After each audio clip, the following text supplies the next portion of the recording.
Mountaineers adventure with purpose. We seek out places that are bigger than ourselves to uncover joy and feel the transformative power of nature. We envision a world where all people have the opportunity to connect, experience, enjoy, and protect. We're advocates, raising our voices together for this and future generations. Mountaineers believe in the unwavering value of outdoor spaces and their power to change minds and inspire action. We adventure, exploring in places big and small. We believe in fresh air in your lungs, wind in your hair, raindrops on your head, and in creating memories together to last a lifetime. We're a community, teaching responsible recreation for all people to find belonging in the outdoors. We believe knowledge fosters thriving communities, growing connections with every lesson. The Mountaineers flourish thanks to a culture of giving. Our volunteers give back and pay it forward, empowering others to confidently explore in their own backyards and beyond. We believe we were all connected to this earth and to each other through the magic of outdoor play. Our supporters help us go farther, providing resources to reach more people and to preserve the outdoor experience. Each act of giving strengthens our bonds and deepens our roots. Together we grow. Together we thrive. Together we shine. We adventure with purpose. Together.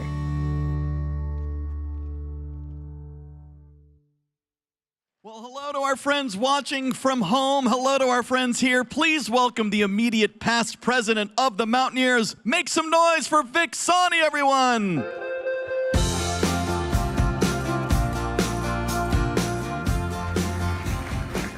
Good evening and welcome to the Mountaineers Gala. I'm Vic Sani, immediate past president of the Mountaineers and co-chair for tonight's great event. It is so refreshing to be here back with everyone after a 2-year hiatus. And I'm thrilled to see so many familiar faces and new faces as well. And a special hello to everyone who is watching us on the live stream out there. I heard that our 2018 Lifetime Achievement Award winner, Tom Hornbein, is watching tonight. Tom, Jim Whitaker says to tell you hello, sweetheart. That's a tent mate thing, I think, from Everest. We'd like to begin this evening by respectfully acknowledging that we are on the lands of the Pacific Northwest Indian tribes who live here and steward these lands and waters as they have since time immemorial. as we pursue our mission to strive to listen to and amplify their traditions and values through respectful engagement. I know that spending time in nature and with those who make up our incredible Mountaineers community has had a tremendous impact on my life and the lives of my 2 young daughters who are home tonight, and my wife Jessica, who's here. I suspect that because you're here tonight, you might also consider yourself a beneficiary of our mission and programs, and I thank you for joining and celebrating with us. With a membership now over 15,000, it's inspiring to think of the many ways that the Mountaineers enriches our community. We transform lives through outdoor education, courses, trips to explore lands and waters, year-round youth and family programming, lodge stays, and inspiring lectures and events. Mountaineers Books expands even more on that impact, reaching millions of homes around the world. Yet as Mountaineers, we don't just get people outdoors on adventures. Our mission is more than that. Together, we adventure with purpose. By being here tonight, you are helping ensure the outdoors is more accessible to all. Through need-based scholarships for more than 140 youth and adults, you are funding innovative leadership development opportunities for more than 3,000 volunteers who help bring our programs to life, and you are giving nearly 1,500 young people from historically excluded communities the opportunity to connect with the natural world. Thank you.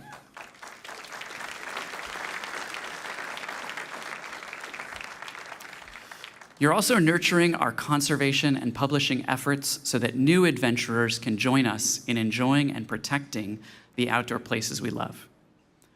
We have an incredible show planned for you tonight. I am so glad to be back.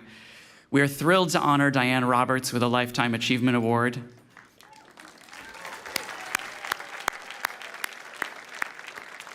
And we'll hear from esteemed conservationist and Mountaineers book author, Rick Ridgeway. I see you, Rick. Plus, we've got a stacked live auction. Thank you for everyone who helped make our first in-person gala since 2019 possible, including tonight's sponsors, the event committee, our table captains and hosts, and the hundreds of supporters who contributed to our auction. Remember to raise your bid cards high and often. Even if you don't win, you might just bid it up a bit more for somebody else. Have a terrific time tonight. Thank you very much for joining us. Let's have fun. Keep it going. So good seeing you. Again, if you're just joining us live, broadcasting around the world, my name is Fred Northup Jr. I'm thrilled to be back with all of you here and watching online. Thank you. By the way, for everyone watching from home, I'm told a group of Tacoma, Scramble, and Snowshoe Committee members are even tuning in from Mount Rainier. So let's give them a big hello. We have friends. We are checking the YouTube chat. We've got friends from Idaho, Colorado, Oregon, Texas also watching. So thank you all for being here. If you're just joining us from home, you wish you were right over there at the super VIP table right over there. Look at them. Fancy table, all the swag.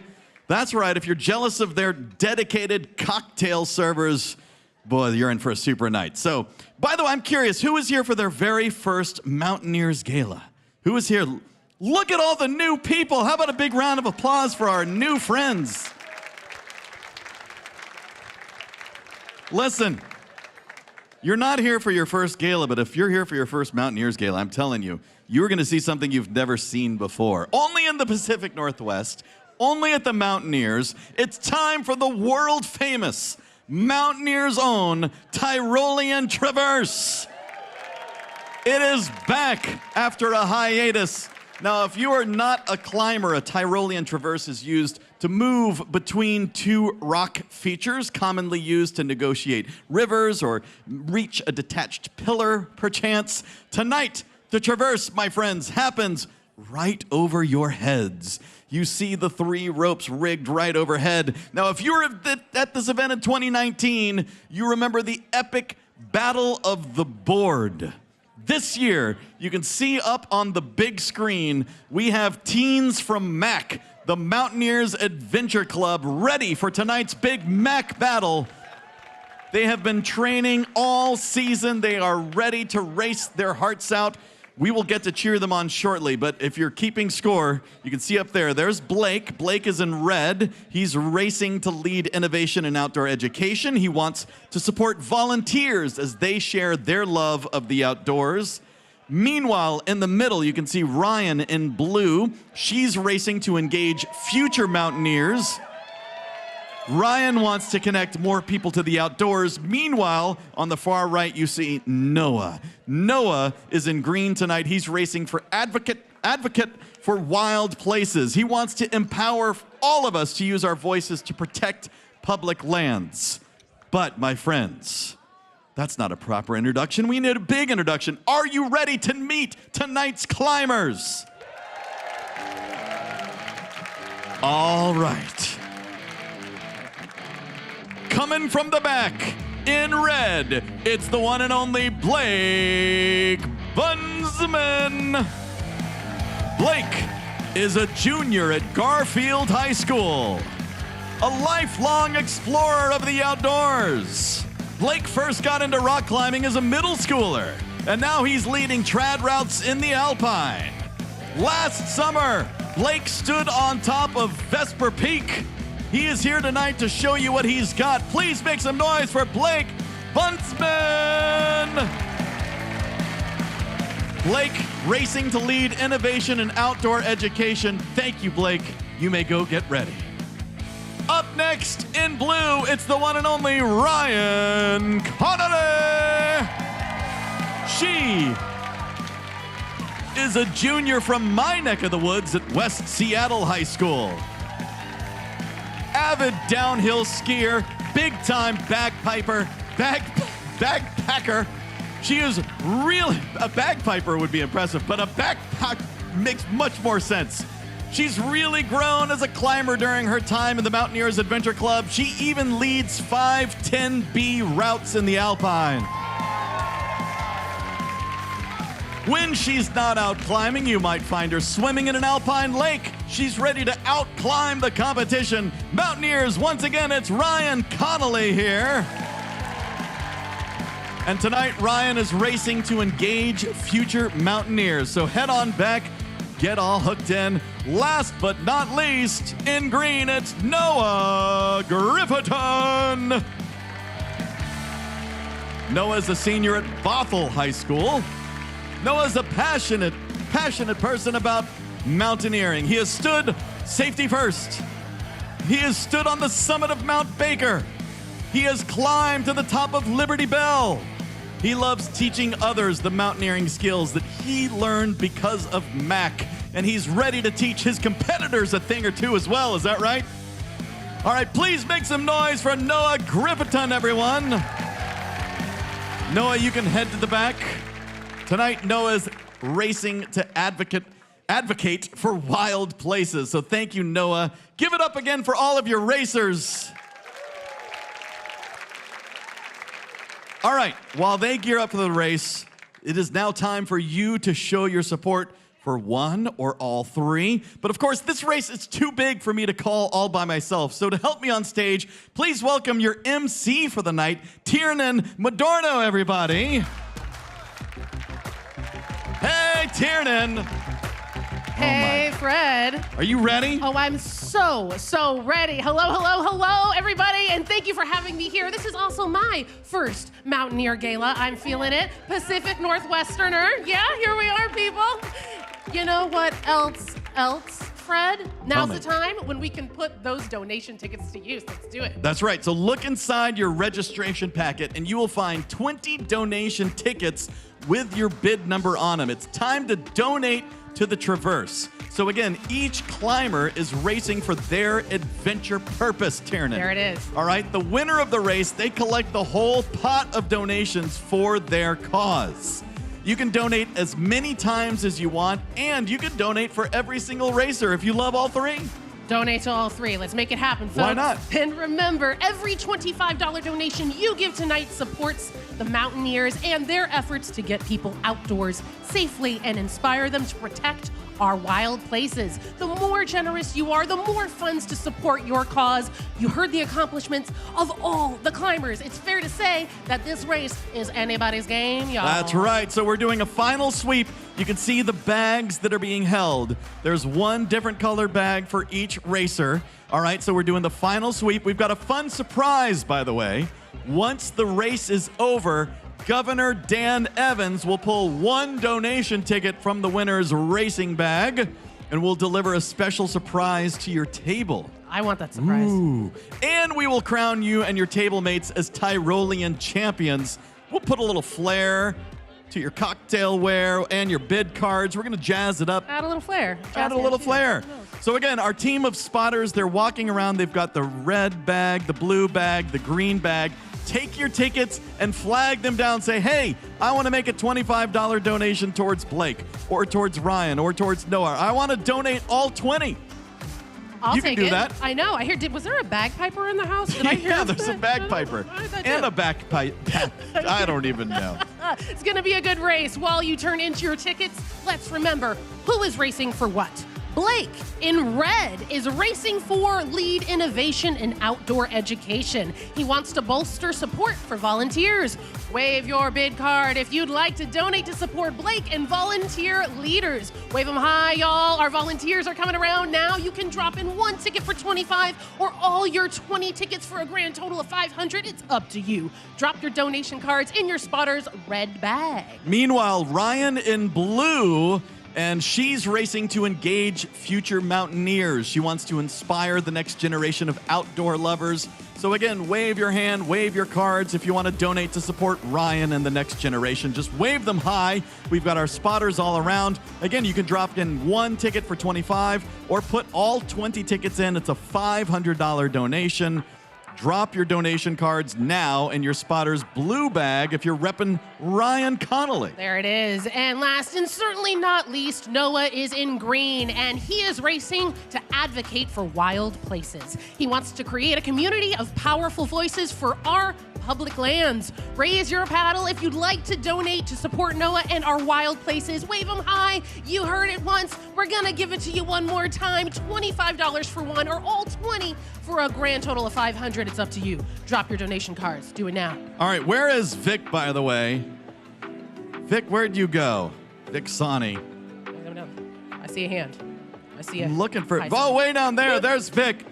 Vic, by the way, if you haven't been here before, Vic is a two-time past champion right over there. All right, Vic, I hope that they are channeling your experience, those traverse skills. We're going to advance here, Sam. All right, everybody. I'm hearing the racers are ready. Here's how it works, my friends. There are two flags. That is flag number 2 all the way across the room. That is flag number 1. So they have to grab the first flag across the room and then come back to the finish line and grab the second flag. They have to grab both flags, Tiernan. Must. All right, so here we go. I'm going to move over. Let's get ready to race. Everyone, are you ready for the race? Tiernan, are you ready for the race? I'm so ready. On your mark, get set, go! And here they go. Look at them go. Oh no! Someone's caught He's caught in the curtain itself. This happens. There he goes. Get back in it. He's still in it. Don't count him out yet, folks. Blake is out to win. He does not want a second place finish. Ryan, meanwhile, racing for the new title of Traverse champion. Ryan is determined to win, and it is looking good. Neck and neck. Here they come. Come on down. It's anybody's game. We've got our bagpiper over by the screens. Here she comes, double-handed. You got it, girl. Go, go, go. And they're going. Oh my gosh. And look at this. Making a comeback. He's making a comeback. Who's it going to be? It's anybody's game, ladies and gentlemen. All right, go, girl, go.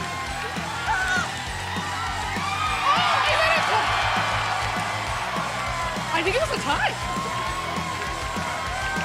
That was very impressive. We're looking to the judges to see if they could determine who got it first. It was so close. It was so close. So close. It was And a killer comeback. Hold on, I'm looking to our judges here. It was so close. They're saying rematch.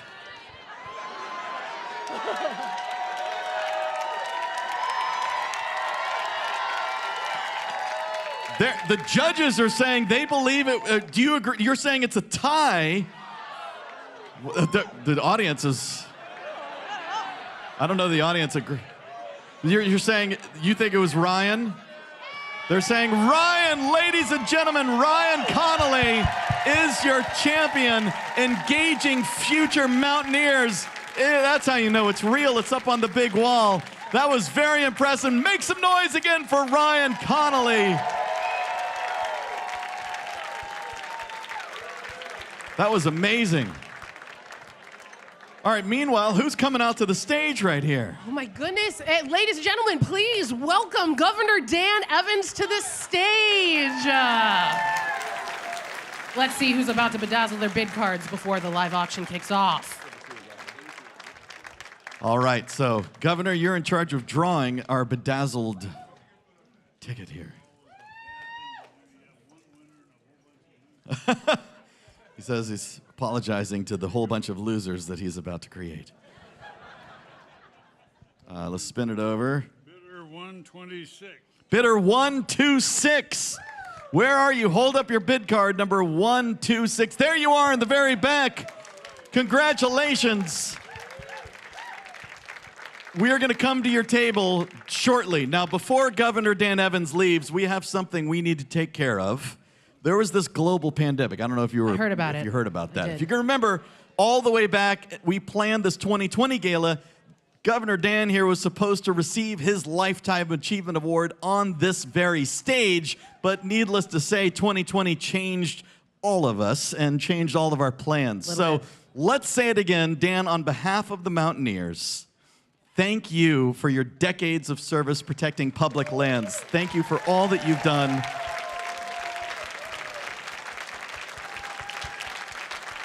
Your lifetime of work has helped millions of Washingtonians access and enjoy and value and protect our favorite places. So each and every one of this room tonight, as you can see, has benefited from your leadership. So thank you, thank you, thank you. There it is. Keep that round of applause going. And congratulations again, Governor, on your Lifetime Achievement Award. Yes, thank you. All right. Before we continue, of course, we can't do this without our partners in the community, so we want to take a moment to recognize our partners who help make this night possible. Firstly, our evening's signature sponsor. Thank you, REI Co-op. Tonight's presenting sponsors, Mir, Uncruise Adventures, and United Airlines. Also, a thank you to our major sponsors, who are, by the way, all of them are here with us. Brown & Brown, Petzl, Ryan Swanson Cleveland LLC, Vertical World, and Waypoint Outdoor. There it is. Our food and beverage sponsors, Tint Cellars, Blue Water Organic Distillery, Campfire Coffee, and Casper's Catering. And of course, our partners right here in this building, Fremont Studios, thank you. And our in-kind sponsors, over 100 different businesses and individuals donated goods and services to make tonight's event extra special. So let's give a big round of applause to all of our sponsors. Thank you. Thank you, thank you. All right, we are just about to kick off tonight's auction, but before we do, I want you to take a look at your table and take notice of the empty vodka and gin bottles from our spirit sponsor, Blue Water Organic Distilling. Oh, an empty bottle. I know, let's fix that. All right, so now is your very last chance to buy a full bottle and add to your personal collection. You can make your perfect Mountaineers cocktail at home with their masterfully crafted organic spirits. There are bid sheets on the bottles, and staff are going to come around and collect them right now. Exactly. The new addition to your liquor cabinet supports the Mountaineers and a small local business. It's a win-win, y'all. Write your bid numbers on those bid tags and now. And for those of you watching from home and our guests here tonight, Tonight is your last chance to claim a Campfire Coffee bundle.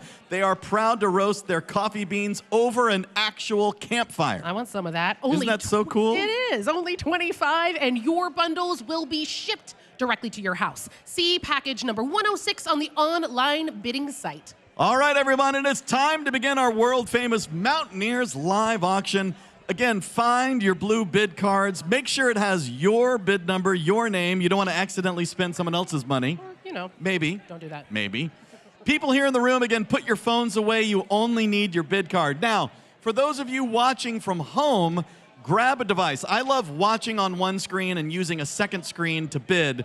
Navigate to the item number 1. You're going to want to refresh your bidding pages to make sure you're seeing the most recent bids.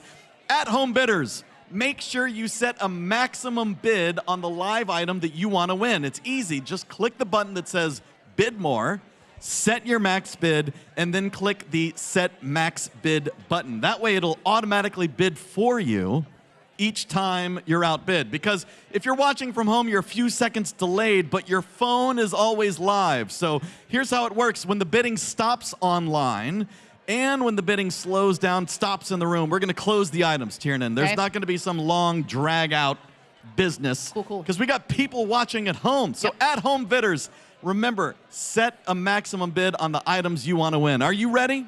Oh my gosh, I'm so ready. I'm ready. so ready. Let's get started with auction item number 1. Here we go. Love it.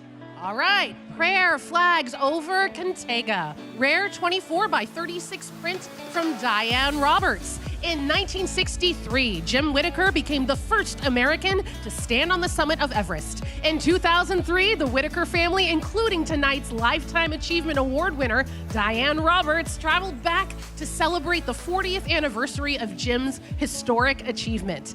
There, the entire family was moved by the hundreds of prayer flags fluttering in the breeze to honor fallen climbers. Dianne Roberts, a professional photographer and skilled mountaineer, captured this stunning image at Gorak Shep just before Everest Base Camp.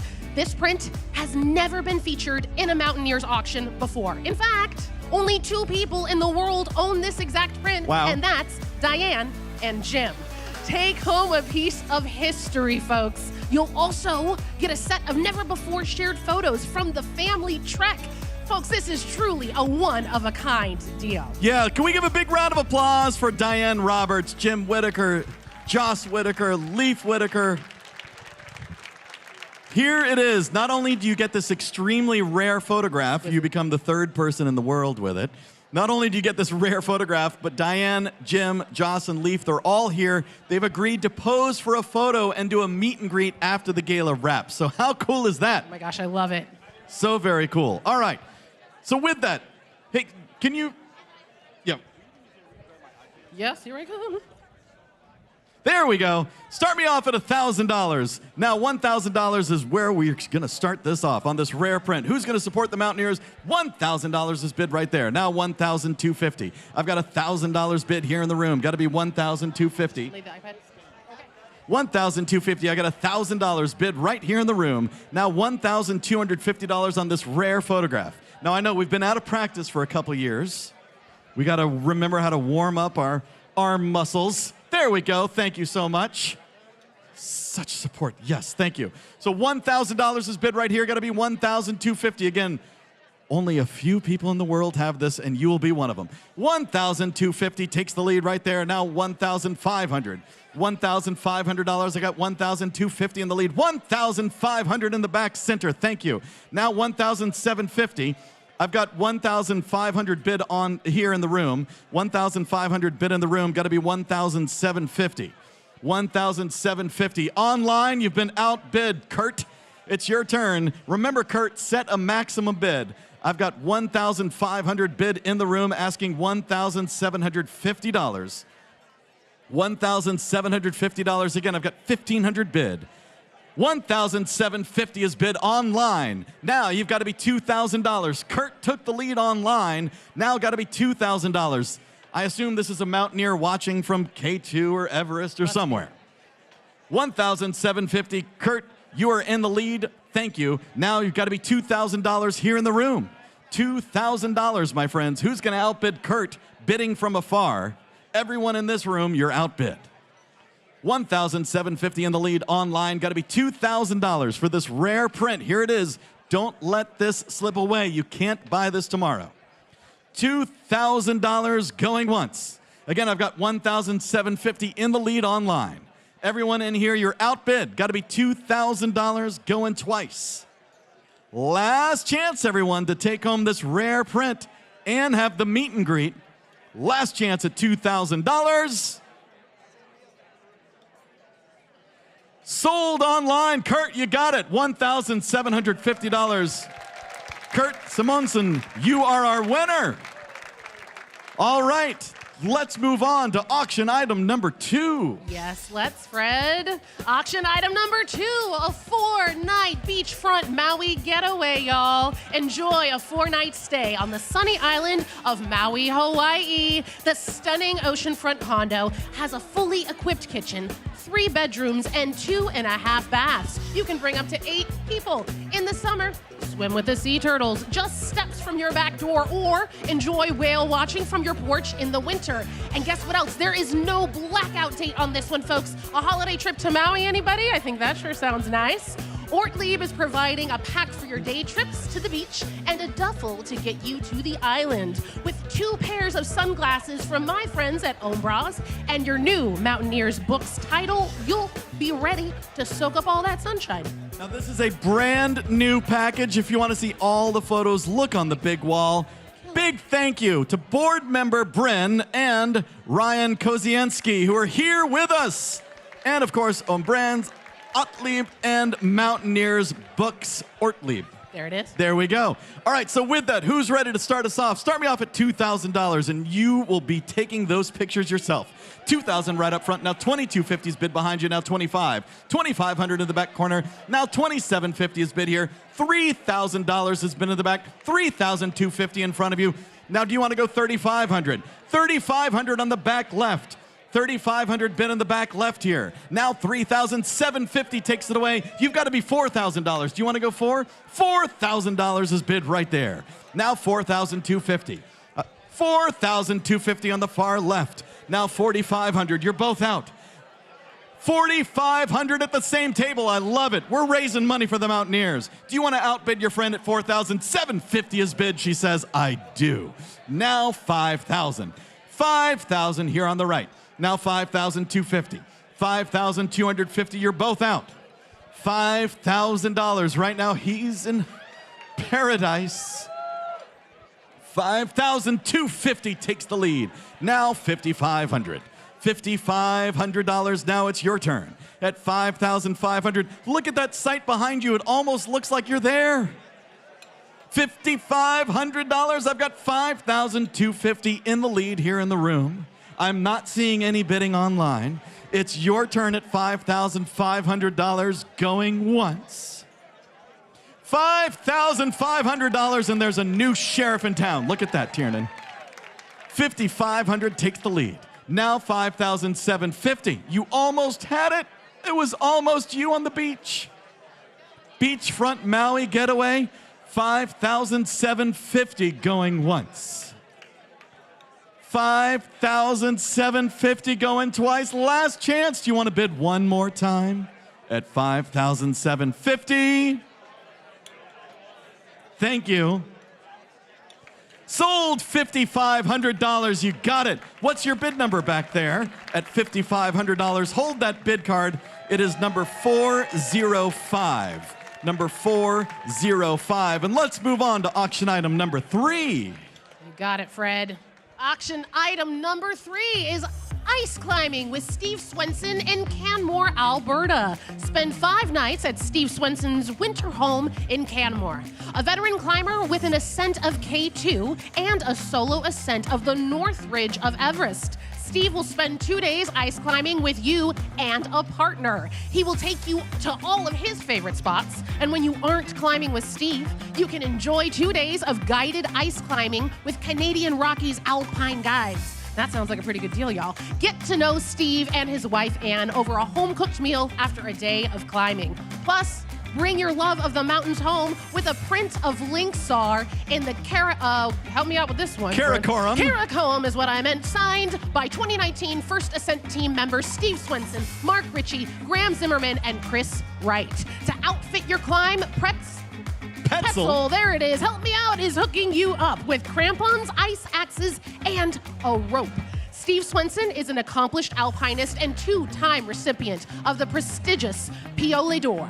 He is also the author of Mountaineers Books, Karakoram, Climbing Through the Kashmir Conflict, and winners will get 2 signed copies. All right, Steve is a world-renowned ice climber. This is a big deal to have this. Look at these pictures here. You cannot buy an experience like this anywhere else. Can we give a big round of applause for the man himself? Steve Swenson is here with us. Thank you, Roger Mellum, Pretzel, Mountaineers Books. This, again, a one-of-a-kind opportunity. With that, start me off. I've got $2,000 bid online. $2,250 was bid by Andrew Hughes. You got to be $2,500 in the room. $2,500 right here. Now $2,750 is bid there. Now $3,000. Now $3,250. $3,250 right there. Now $3,500. $3,500 bid right next to you. Now $3,750. $3,750 takes the lead. Now $4,000. $4,000 right next to you. Now $4,250. $4,250. I've got $4,000 bid. $4,000 in the lead. I have a $4,000 bid here in the room. $4,000 bid in the room, got to be $4,250. $4,250.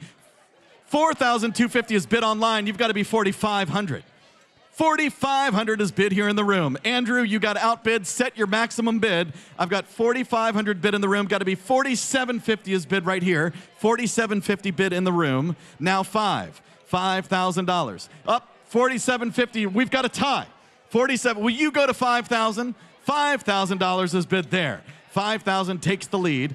$5,000 is bid here in the room. Let's see what happens online.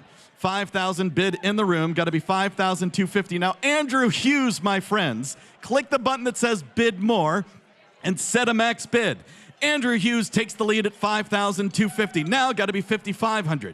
$5,500. $5,500 is bid here in the room. $5,500 is bid in the room. Now, got to be $5,750. $5,750. I've got $5,500 bid in the room. Got to be $5,750 is bid there. Now $6,000. $6,000 is bid here in the room. Now $6,250. $6,250. Andrew Hughes is watching at home. He is dedicated.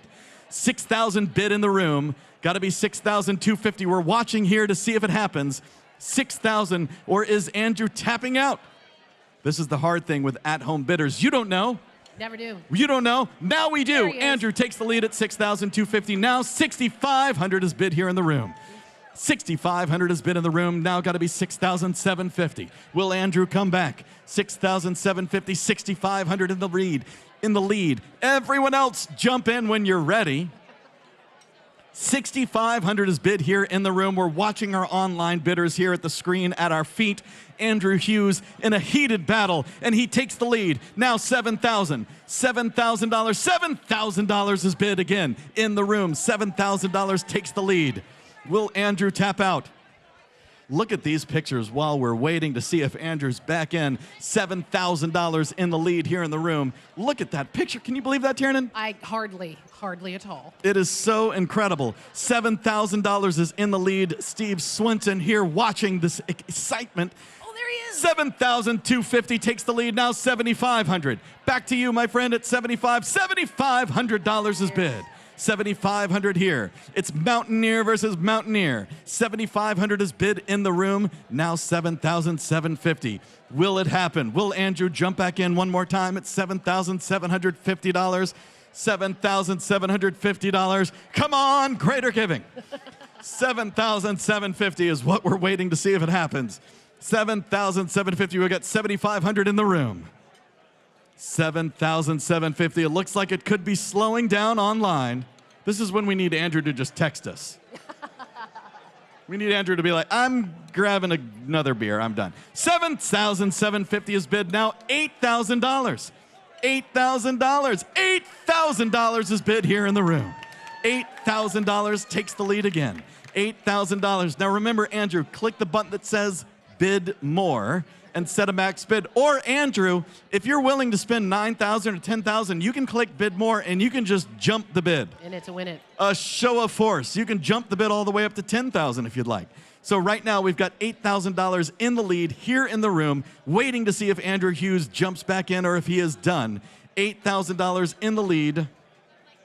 Laura Kincaid, meanwhile, holding on to her bid spotter wand, standing by. This is a nail biter. It is. Mine are gone.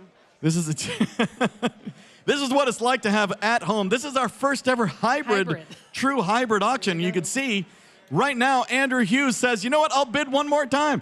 Andrew Hughes takes the lead at $8,250. Do you want to go $8,500? $8,500. He says, I'm not. I'm getting this is exhausting. My food's here. $8,500 going once.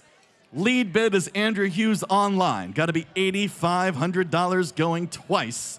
Last chance, last call at $85,000. We've only got one. Thank you, thank you, thank you. Sold $8,250. You got it, Andrew. Congratulations. $8,250. Thank you to everybody who bids here in the room and online. You're helping raise a lot of money for a great cause that I love. So let's move on, Tiernan, to auction item number 4. You've got it, Fred. Oh, let's just let that play for a second. There it is.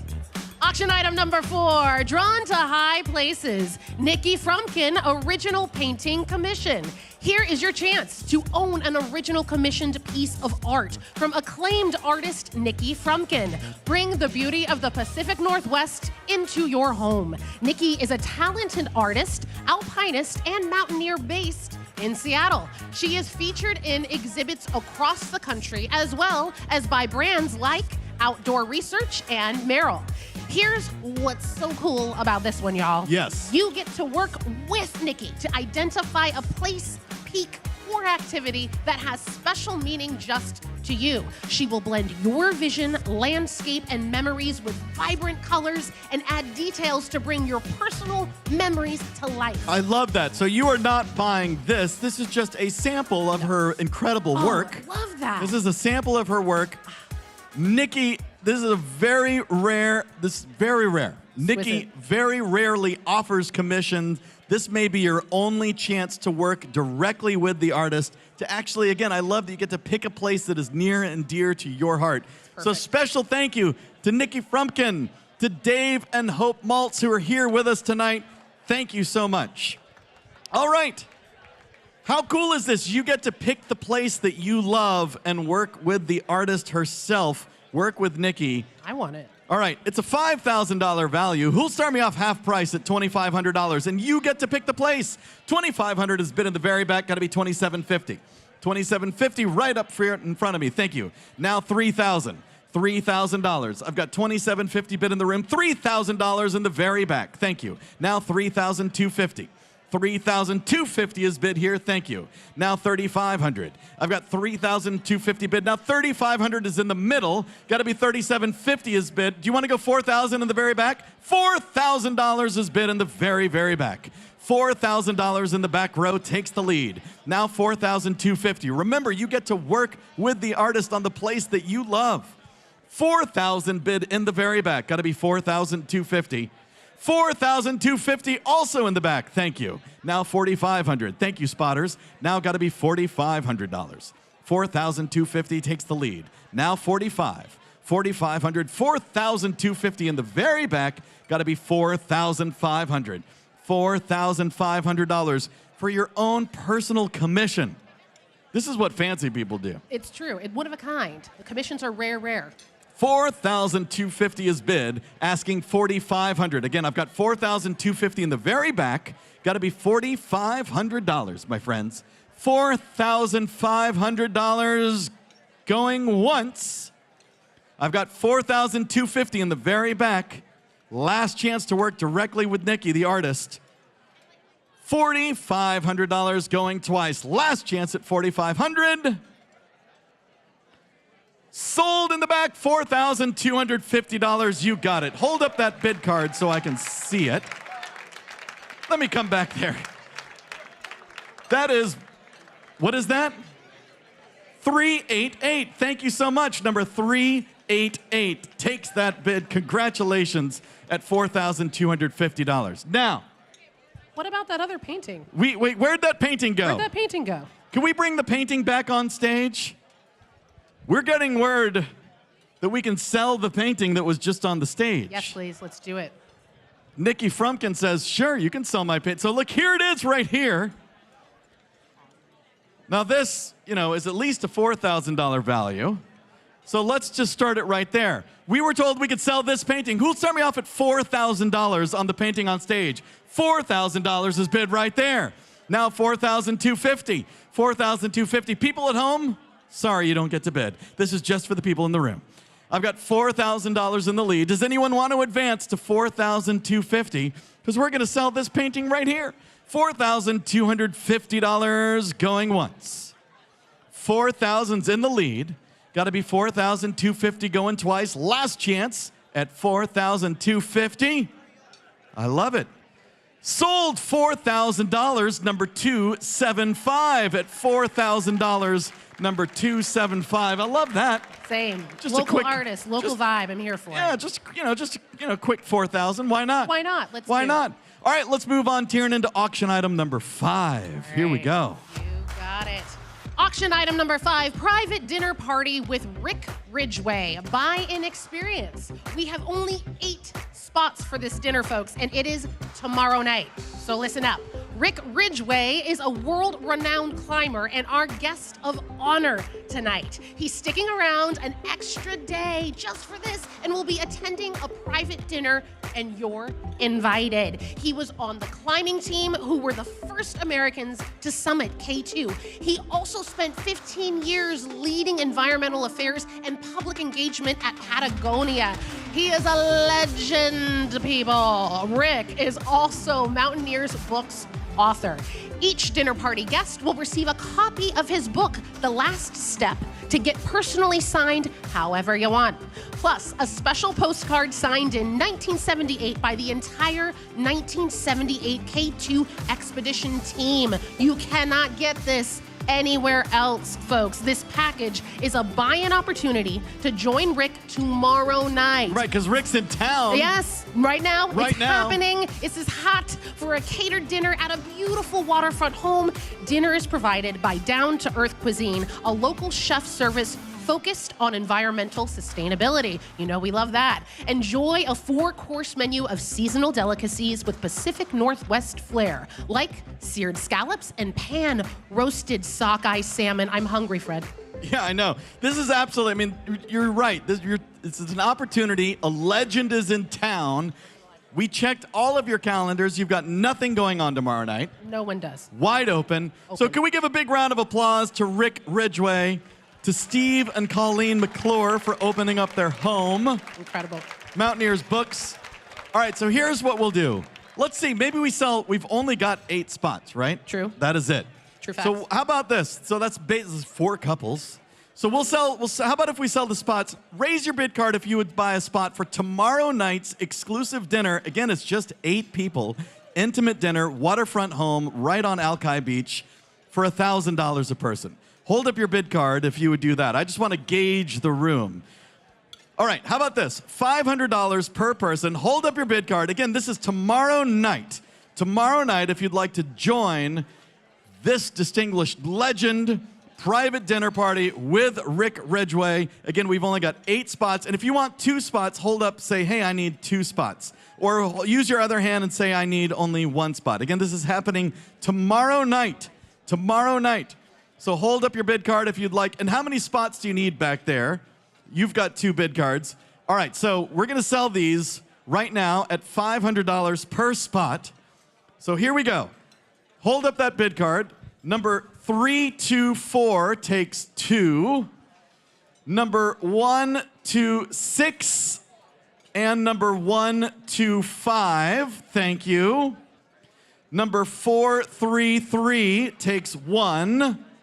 Number 147 takes 1. Is that right, or do you want 2? 2 takes 2. That means we have one more spot left. Would anyone like the final spot? It's $500. You get a nightcap with Rick featuring one of his favorite whiskeys tomorrow night. Again, this is happening tomorrow night. We've got one final spot left. It's $500. Hold up your bid card if you'd like to be there at $500. Otherwise, our online people, you can let us know in the chat perhaps if you'd like to buy a spot for $500. We'll make it happen. Here we go. Up. Who? It's a tie.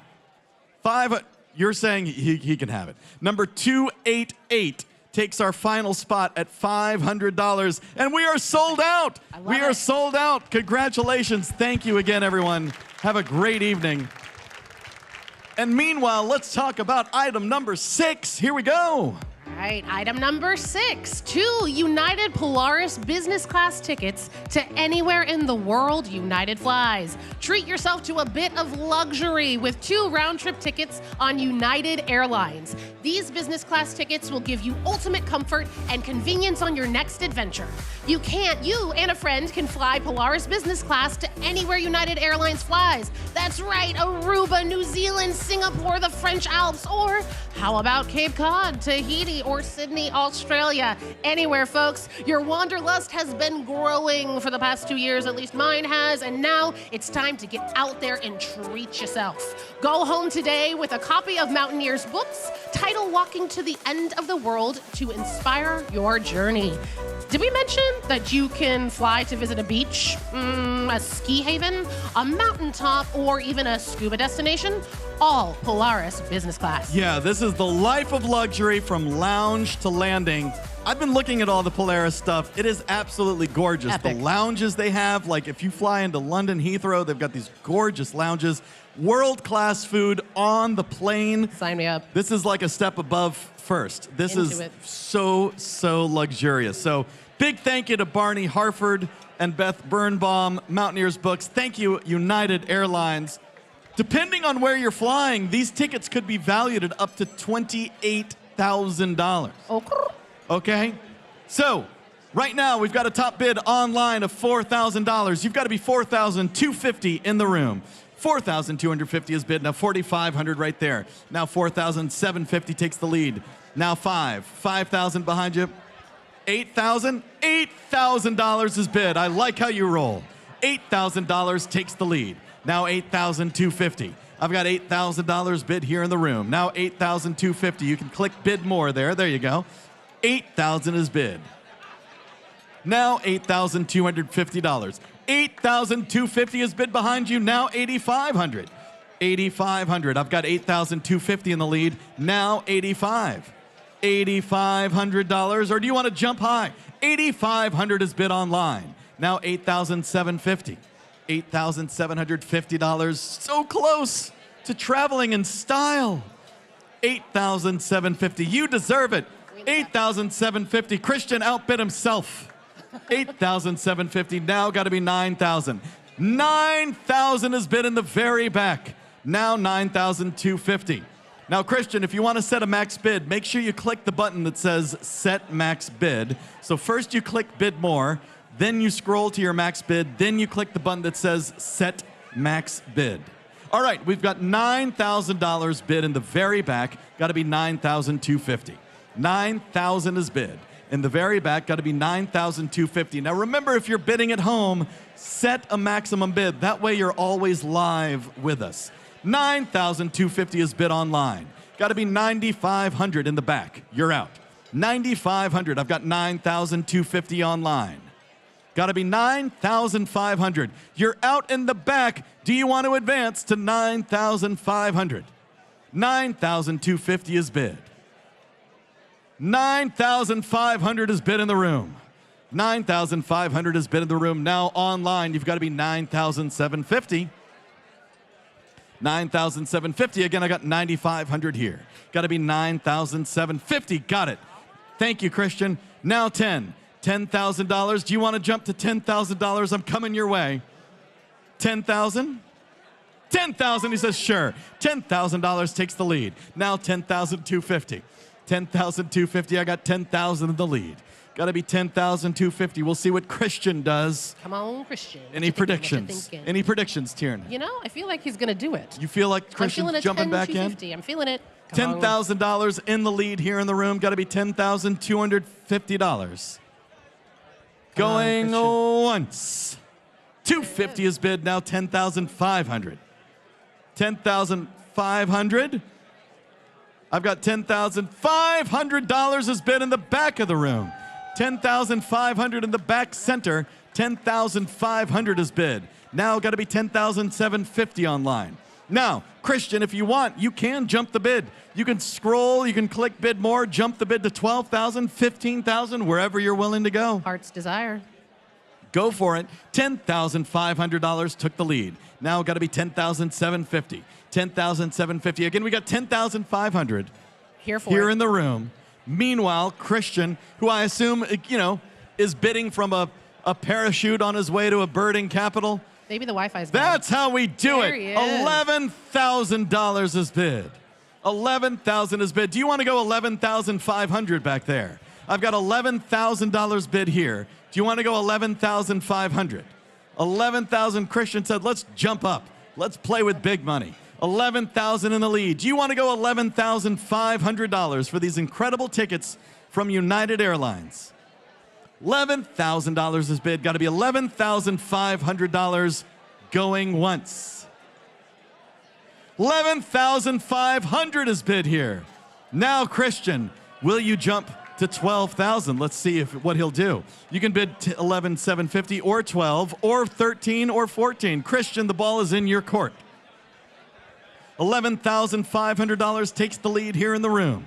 Now got to be $11,750 or $12,000 or whatever Christian's willing to do. 15 feels good too. I don't know. Let a player play. Just throwing it out there. Just throwing it out there. You know, soft love. $11,500 took the lead here in the room. We're watching online to see what happens. $11,500 here in the room. Item. People want to fly those friendly skies. People are ready to go, and I'm telling you, it doesn't get any better than Polaris. All right. Plus, make sure you try to end up in a place. Polaris has some really nice lounges, showers. You get the slippers, you know. You get the slippers. Oh, they're fancy. Okay. Yes. That's fancy. $11,500 in the lead. Got to be $11,750 online. Going once. I'm not seeing any more advance online. $11,500 in the lead here. Got to be $11,750 going twice. Last chance. Last call. All right, let's close it down online. We are going to sell it right here in the room. Sold $11,500 here in the room. What's your bid number here? $11,500. Hold up your bid card. It's somewhere here in the middle. Hold up your bid card, $11,500. Now we got there we are, number 441. Number 441 at $11,500. That was exciting. It was. What's up with number 7, Tiernan? I'll tell you what's up, Fred. Item number 7, Super VIP experience at the 2023 Mountaineers Gala. Are you ready to bid on the best seat in the house, y'all? I heard some yas out there. If you've been eyeing the glitz and glam of this year's Super VIP table, now is your chance to claim it for your own for the 2023 Gala. You and 9 friends will be treated to the ultimate VIP experience. You're the only table in the room with a dedicated wait staff. And you're the only table receiving signature cocktails all night long. Reserved parking and skip lines all night long. That's right, y'all. You see a line, you skip that line. You also get special gifts just for your table and special desserts. I want to play.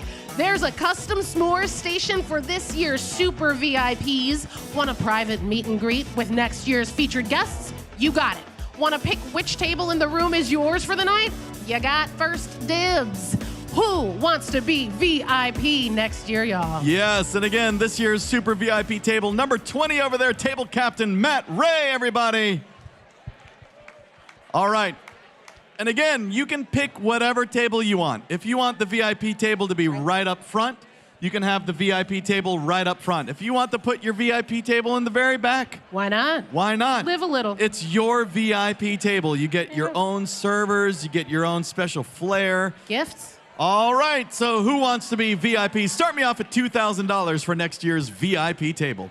$2,000. 2,000 is bid. Thank you. Now 2,250 takes the lead here in the room. 2,250 bid from the VIP table. $2,500 is bid. Thank you. Now 2,750. I've got 2,500. 2,750 is bid from the back. They say, we want to be up front next time. 2,750 is in the lead. Now you've got to be $3,000. 3,000 is bid from the VIP table. Now 3,250. 3,250 is bid right there. Now 3,500. 3,500. I've got 3,250. 3,500 is bid next to you. Now got to be 3,750. 3,750. I've got 3,500 bid. 3,750 is bid from the VIPs. Now 4,000. They know how good it is. $4,000. $4,000. I've got 3,750 bid from the VIPs. Got to be 4,000. $4,000 now. 3,750 is bid from the VIP. When the VIP table is bidding, you know how good it is. Clearly. Don't let them scare you. Don't let them scare you, y'all. All right, 3,750 is in the lead. Got to be $4,000. Who wants to be VIP next year? $4,000 is all it takes. You get that full VIP table. $4,000. Again, we've got 3,750 in the lead from the VIPs. I don't think they're letting it go. Got to be $4,000. $4,000. 3,750 in the lead. Now 4. Anyone else here want to move up front, be a VIP, your own fancy drinks, your own fancy servers, your own fancy treatment? You skip the lines. Fancy, fancy, fancy. $4,000 is what I'm asking. $4,000 going once. I've got 3,750 being bid from the VIPs. $4,000, and you will make your friends VIPs next year. $4,000 going twice. Last chance, last call at 4,000. Sold 3,750. The VIPs hold on to their status. 3,750. We are closing that down. Congratulations. What bid number are we putting that on back there? Hold up your bid card. Bidder number 357. Number 357. Congratulations. And let's move on now to auction item number 8. All right, auction item number 8, trek to Everest Base Camp in 2023 with Madison Mountaineering. If you've always wanted to set your eyes on Mount Everest, now is your chance. Follow the footsteps of legends like Tenzing Norgay, Edmund Hillary, and our own Jim Whitaker as you trek to the fabled base camp of Mount Everest. You'll trek with the expert staff at Madison Mountaineering, one of the world's leaders in high-altitude guided climbing. Pass through mountain villages and receive a blessing from the High Lama of the Khumbu Valley. See the famous Khumbu ice falls and challenging first segment of the route. This one-person package includes accommodations in Kathamandu, park and port fees, and all accommodations and meals. Gear up with new Madison Mountaineering swag, including a hooded down jacket, cap, UV buff, and t-shirt. For the plane ride, we are also including a copy of Leif Whitaker's memoir, My Old Man and the Mountain, published by Mountaineers Books. All right. Look at that picture right there. Many thank you to Madison Mountaineering, Mountaineers Book, Heidi Renz, Rick Draves, who is here. Rick Draves bought this package in 2019. Excellent. Said it was an incredible trip. So who is ready to trek to Everett Base Camp in 2023 with Madison Mountaineering? Look at the pictures on your screen, everyone. That could be you. Start me off at $2,500 now. $2,500 has been in the back, now $2,750. $2,750, I've got $2,500 in the back. $2,750 is bid online. Will you go $3,000? He says, yes, $3,000 is bid with a little, that's very mountaineering of you to. $3,000 is bid. $3,250 is bid online. Now $3,500 is bid in the back. Now $3,750 is bid online. Got to be $4,000. $4,000 is bid in the room. $4,000 has been in the room. $4,250 has been online. Got to be $4,500. $4,500 is bid in the room. $4,500 is bid in the room. $4,750 is bid online. Now $5,000. $5,000. $5,000 is bid behind you. 5,250 bid online, got to be 5,500. 5,500. 5,500. I've got Alex Bogard in the lead. Got to be $5,500. Alex doing an excellent job of setting an auto bid. That is a professional move, Alex. We are impressed. You got to be 5,500 to take those pictures IRL, as the kids say. There it is. You got to take those pictures in real life. Alex is in the lead at 5,250. Do you want to go 5,500? Have a little. He says yes. 5,500 is bid here in the room. 5,500 is bid in the room. 5,750 takes the lead. Now you've got to be $6,000. $6,000. $6,000. Don't get mad. Get even. $6,000. Alex is in the lead at 5,750. Everest. Got to be 6,000 now. $6,000. Bargaining. $6,000 is bid here in the room. $6,000 is bid in the room. Wait, we've got a tie. There we go. 6,250 takes the lead. Now 6,500. 6,500. Back to you. $6,500. He's thinking it over, having a little scratch, relaxing. 6,250 in the lead online. Alex in the lead, having a little sway. Got to be $6,500 has been in the room. 6,500 has been in the room. 6,500 takes the lead. Now got to be 6,750. Now things slow down. Naturally. I think we should get him a monocle while we wait, just so he can add to his repertoire. 6,750's bid online. Now it's your turn at $7,000. $7,000. He's throwing in the towel. Alex is putting up a good fight online. 6,750. Thank you up front. Thank you. 6,750's in the lead. Anyone else want to advance to $7,000? $7,000. Going once. Going twice. Last chance at 7,000. Sold online, $6,750. You got it. Congratulations. We are closing that down. Thank you, as always, to everyone who helps us raise those bids. Alex Bogard, thank you for your generosity online. Let's keep the party going with a big trip. It's item number 9. Got it. Item number 9, a 7-night cruise in Glacier Bay National Park and Hines, Alaska with Uncruise Adventures. If you've always wanted to try a cruise, and we've got the trip for you. Explore Alaskan glaciers on a 7-night sustainability cruise with Uncruise Adventures. Enjoy your spot in a 2-person cabin on a small ship with a limited head count, farm-to-table dining, and a focus on human-powered excursions. Start in Genoa, then visit Haines and George Island. Spend your days. That's Juneau. You're starting in Juneau. Oh boy, you can't take me anywhere. I'm even from here.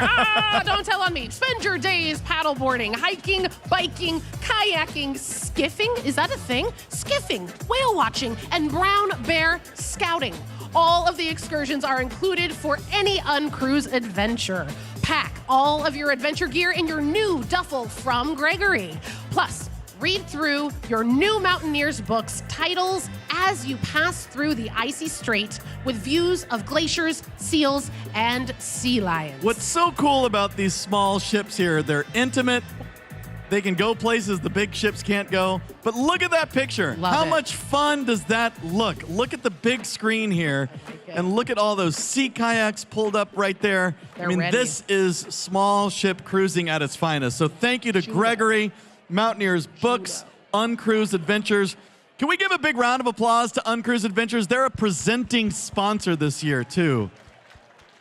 And again, as I said, I love these small, intimate ships. This is the way to cruise right there. And look at those pictures you're taking. So with that, who'll start me off at $2,000 and you'll be doing, look at all these bid cards. 2,000 is bid, now 2,500. 2,500 bid there, now 3. 3,000 right here, now 3,500. 3,500 takes the lead, now 4. 4,000 bid back there, gotta be 4,500 is bid up front, now 5,000. 5,000, 5,000 is bid in the back left. Now 5,500 is bid up front, now 6,000. $6,000, $6,000 back there, now 6,500. 6,000 is bid, gotta be 6,500. 6,000 in the lead, 6,500 takes the lead up front. Now 7. $7,000. I've got $6,500 up front. $7,000 is bid. Now $7,500. $7,500. I got $7,000 bid. Got to be $7,500. $7,500. $7,000 in the lead. Do you want to go $7,250 to keep the party going? $7,250 is bid. Now $7,500. $7,500 is bid in the back. Now $7,750. $7,500's in the lead. Got to be $7,750. He's having a sip of wine. That could be you drinking on that boat. Thank you. Thank you. 7,000 in the lead. 7,500 in the lead, rather. Got to be 7,750. $7,750 going once. I've got 7,500 in the lead. Got to be 7,750 going twice. Last chance to bid 7,750. Sold $7,500. You got it. Congratulations. What's your bid number at the VIP table? Bidder number 356. Is that right? Number That's it. Nailed it. You got 356. All right. Hey, Tiernan. Hey, Fred. Let's move on to auction item number 10. Let's do it. Auction item number 10 is an all access to the October 2022 Banff Mountain Film Festival in Banff, Alberta with RAB USA. Enjoy the entire Banff Festival, including interviews with world-renowned authors and explorers, plus all of the films. These 2 all-access passes are about to be yours. You'll get there thanks to 2 round-trip tickets from Alaska Airlines and enjoy a 5-night stay right in the center of the Banff action, courtesy of RAB USA. And when you aren't inside at the festival, gear up for your explorations of Lake Louise with a $1,500 gift card for RAB gear and $400 for Low Alpine. Plus, enjoy a new copy of Raven's Witness from Mountaineers Books, the 2020 Banff Grand Prize book winner. All right, special thank you to Alaska Airlines, to Mountaineers Books, to RAB USA. This was, I think, the most popular package we had last year when things were online. So who's ready to go? All access to the October 2022 Banff Mountain Film Festival in Alberta. Start me off at $2,500 and you'll be there. $2,500 in the back, now $3,000. $3,000 is bid here, now $3,500. $3,500 on the left, now $4,000. $4,000 in the very back, now $4,500. $4,500, I've got $4,000. $4,500 is bid in front of you, now $5,000. $5,000. $5,000 bid in the very back, now $5,500. $5,500 is bid here, now $6,000. $6,000. I've got $6,000 bid in the room, now $6,500. $6,500, $6,000, $6,500 is bid, now $7,000 now. $7,000, $6,500 in the lead. Got to be $7,000. $6,500 is bid, now $7,000 is bid, now $7,500. $7,500, I've got $7,000 bid, now $7,500. $7,500, $7,000 right there. Now $7,500. $7,500. Now $8,000. Our last item, $8,000. I've got $7,500 bid. Now got to be $8,000, my friends, on our last item. Who's going to be a hero? Find yourself there. $8,000. $7,500 in the lead. Do you want to go $7,750? Just $250 more. I've got $7,500 in the lead. Asking $7,750. Going once. $7,500 in the lead. Got to be $7,750 going twice. $7,750 takes the lead. Now you've got to be $8,000. $7,750 took the lead, got to be $8,000 now. $7,750, your $8,000 is bid. $8,000 takes the lead, now $8,250. Don't get mad, get even. It's your turn. $8,250, $8,250. No pressure, but I'm right here. Yes, thank you. $8,000 in the lead. Got to be $8,250. Going once. Twice. The bid card, it's so close to you. It's so close. Last chance at $8,250 and our last item. Thank you, thank you, thank you. Sold $8,000. What's your bid number back there? Hold up your bid card there. Number 243. Number 243 takes our last item. Can we give a big round of applause to all of our bidders and all of our donors? Amazing. Woo, that was exciting, Tyrolean. I'm here for it. I love it. All right, so servers, we're going to hold all service. We're going to hold all service for 10 minutes. So servers, we're going to hold service. This is the most important part of the evening, Tyrolean. So everyone, if you will, turn to the person next to you and say, shh. Just turn to the person next to you and shh. And again, servers, we're going to hold all service and clear the room because it's now time for us to tell you a little bit more about why you're here tonight and the work of the Mountaineers. Exactly. You are about to meet Herman Meyer. He's the president of our teen group, the Mountaineers Adventure Club, joining us tonight with his fellow club mates, Blake, Ryan, and Noah. Herman is passionate about ensuring all people have opportunities to adventure safely on our public lands. Tonight is all about adventure with purpose, and he is here to share his. So friends, please welcome Herman Meyer.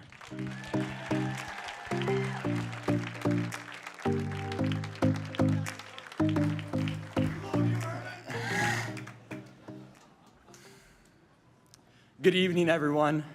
My name is Herman Meyer, and I'm the president of the Mountaineers Adventure Club, or MAC for short.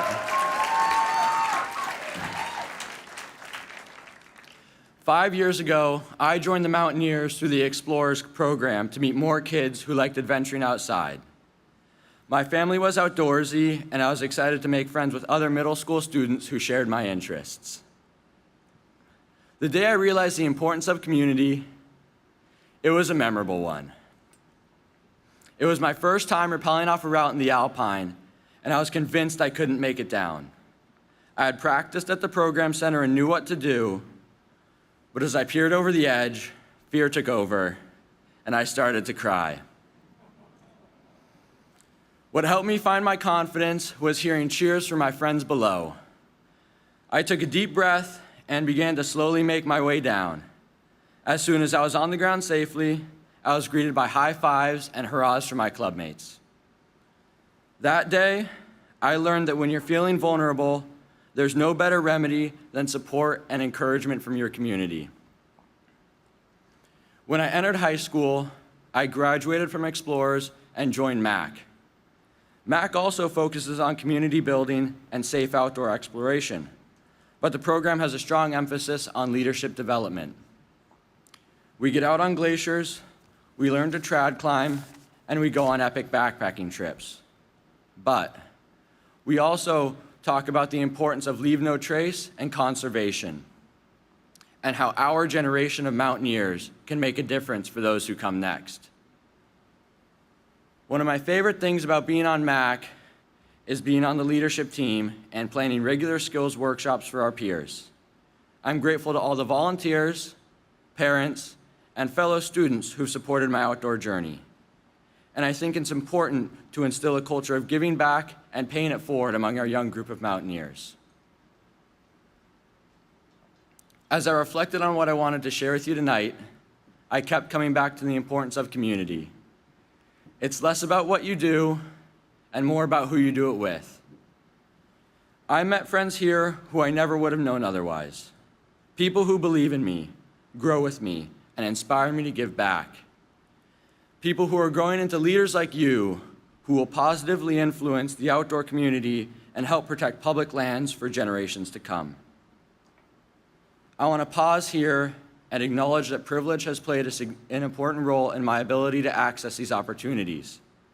Historically, many communities, especially communities of color, have been intentionally excluded from the outdoors, and there are still high barriers to entry. All people should be able to benefit from access to natural lands and outdoor education. And all people should feel welcomed into communities like ours. The long-term health of our natural lands, it depends on it. In June, I will graduate from high school, and this life change has me thinking about the future. The cost of living in our area is rising, and I wonder how many families will be able to afford outdoor experiences. Temperatures are rising too, and I wonder how long we'll be able to ski near Snoqualmie. I worry that if we don't do enough now to support more people in caring about wild places, the places we love won't be around for others to learn and grow from too. Raise your hand if these are the sorts of things that you also worry about. I hope that by being here tonight, we can all be a part of the solution. In a minute, you're going to be asked to raise your paddle, and I challenge you to raise it boldly, to celebrate and share the outdoor experience, so that more kids and adults can feel how we feel, and so our public lands have more voices speaking up to protect them. Your gift tonight will fund equitable innovations supported by our Equity and Inclusion Committee. You'll fund annual scholarships for over 100 youth and adults to help make the outdoors accessible, including kids who want to join MAC or Explorers, and a gear library that ensures students can borrow what they need. You'll fund programs that drive leadership development so volunteers can cultivate an inclusive outdoor community where all people feel belonging. And you'll fund conservation and advocacy work so that our growing community can use our voices to speak up for policies that protect public lands for future adventurers. Tonight, we can take an important step forward as a community, together. I'm excited to share that members of MAC want to be leaders in this effort too. We pooled our funds, and together, we are raising our paddle with a gift of $500 in support of outdoor access and the future we want to see for our recreation community and the places we love.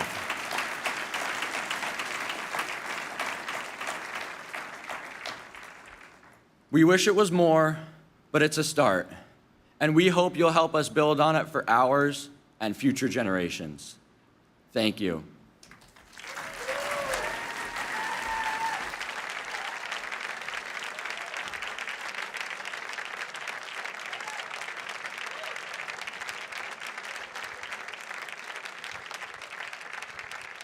Well, thank you, Herman.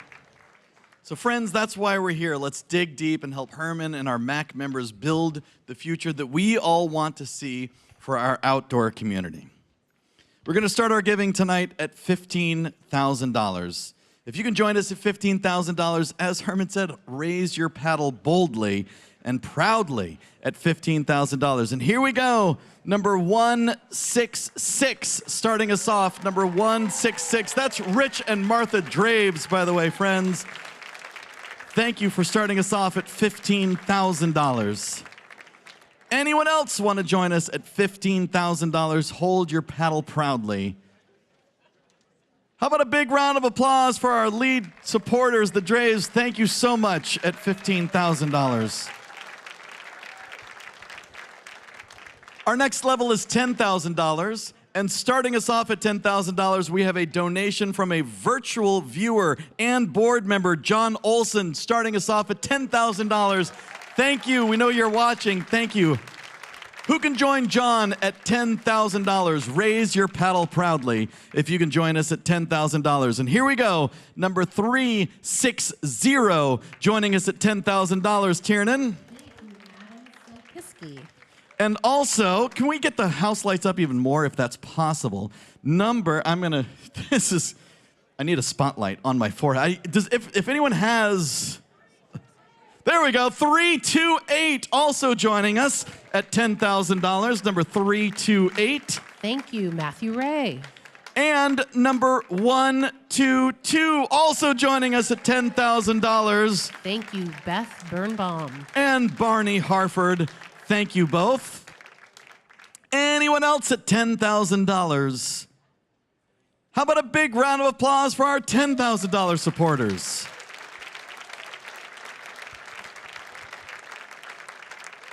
Yes, see, we've got all these spotlights on you. You get bonus points if you do what the VIPs did, if you find your light for your bid card. Bonus points. Our next level is $5,000. And starting us off at $5,000, we've got another virtual paddle raise. Hello online, Garth Jacobson. Starting us off at $5,000. Thank you, Garth. Who else can join us at $5,000? And here we go, number 411, our fearless leader, Tom Vogel. Thank you, Tom. Who else? Bidder number 291. Thank you so much, Roger Mellum. That's our co-chair, everyone, starting us off there at 5,000. And Tiernan, I've got a lot more. How about number 438?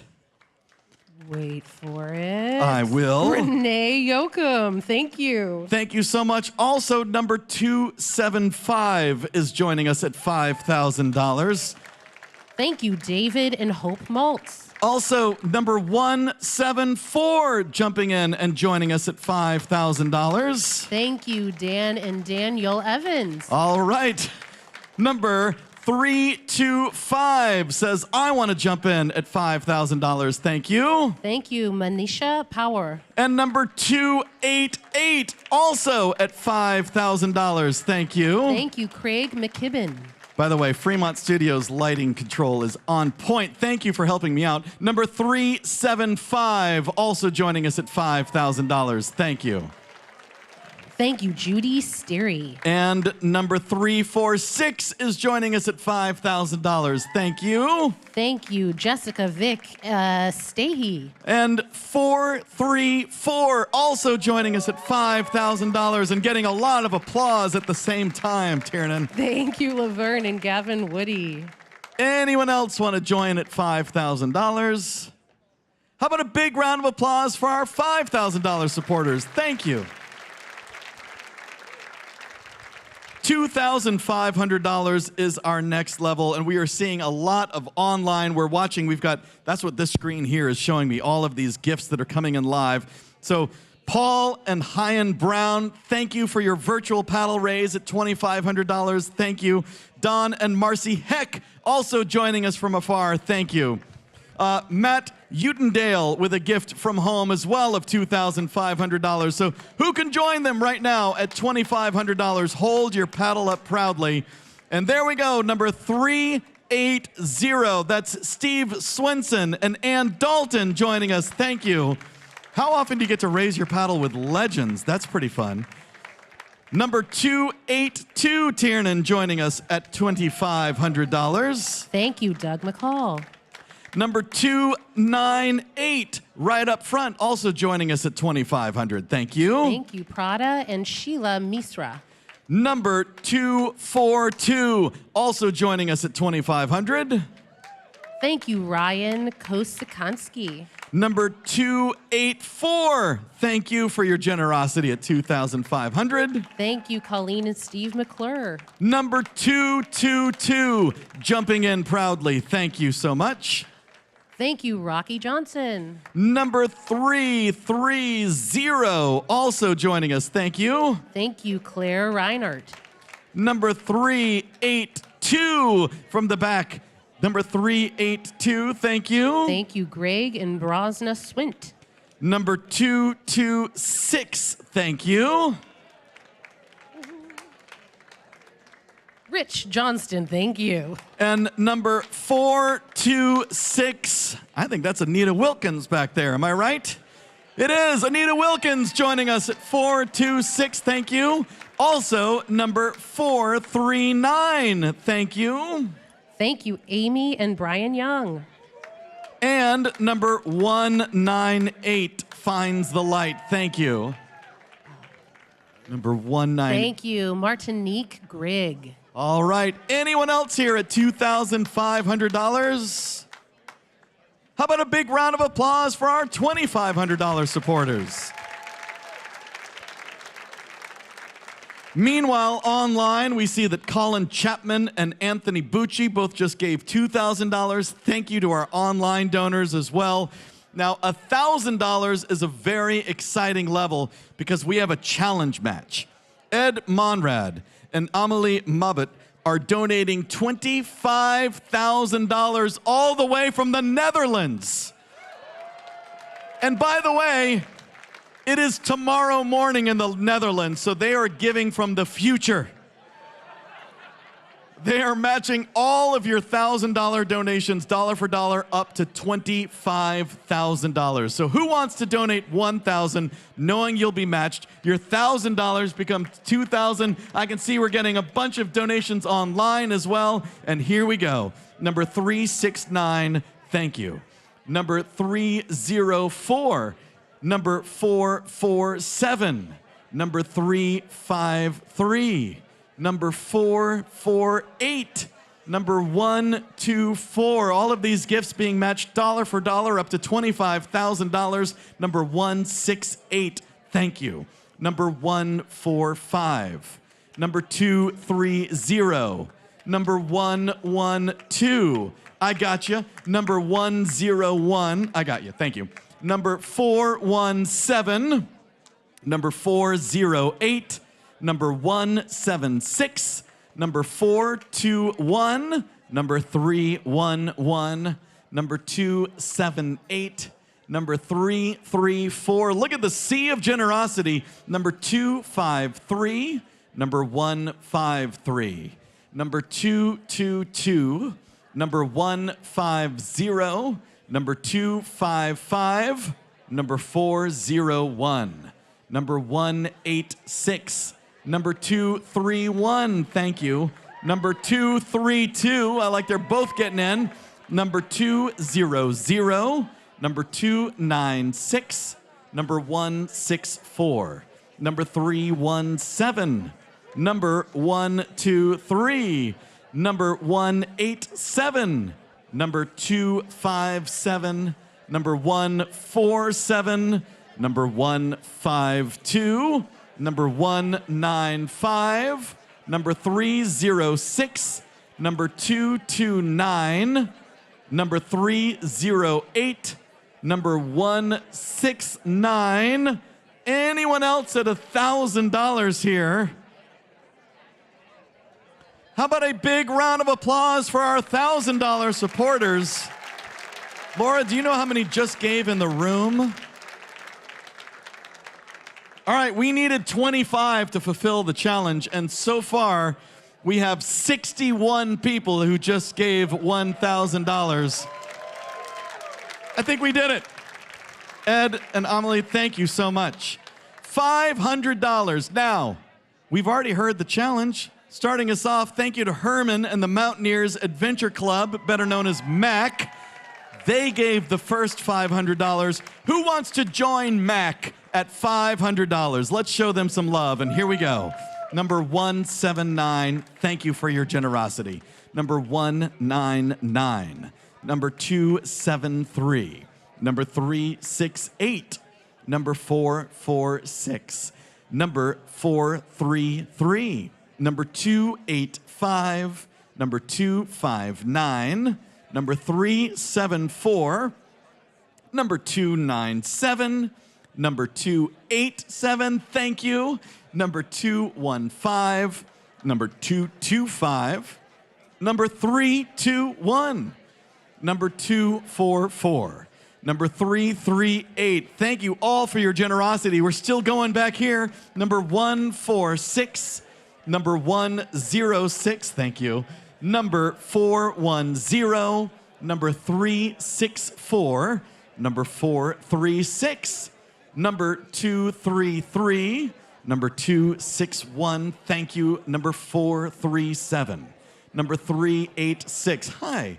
Number 212, thank you. Number 170, number 281, number 126, number 332, number 336, thank you. Anyone else want to join us at $500? How about a big round of applause for our $500 supporters? Our next level is $250. How many people can join us at $250? Hold your paddle up proudly, and here we go. Number 209, thank you for starting us off. Number 181 with a jacket I'm very jealous of. Number 203, number 120, number 183, number 250, number 134, number 289, number 269, number 137, number 109, number 156. Anyone else want to join us? I got you over there at $250. Hold your paddle proudly. I know we have a lot of people giving online. Thank you so much, Josh Rowe and Reed Koch and Chloe Harford and Shuko Hashimoto and Jerry and Teresa Logan and Barton Place and Ray and Phyllis Nelson and Stevie Russell. We've got so many gifts coming in fast and furious online as well. Anyone else at $250? How about a big round of applause for our $250 donors? Thank you.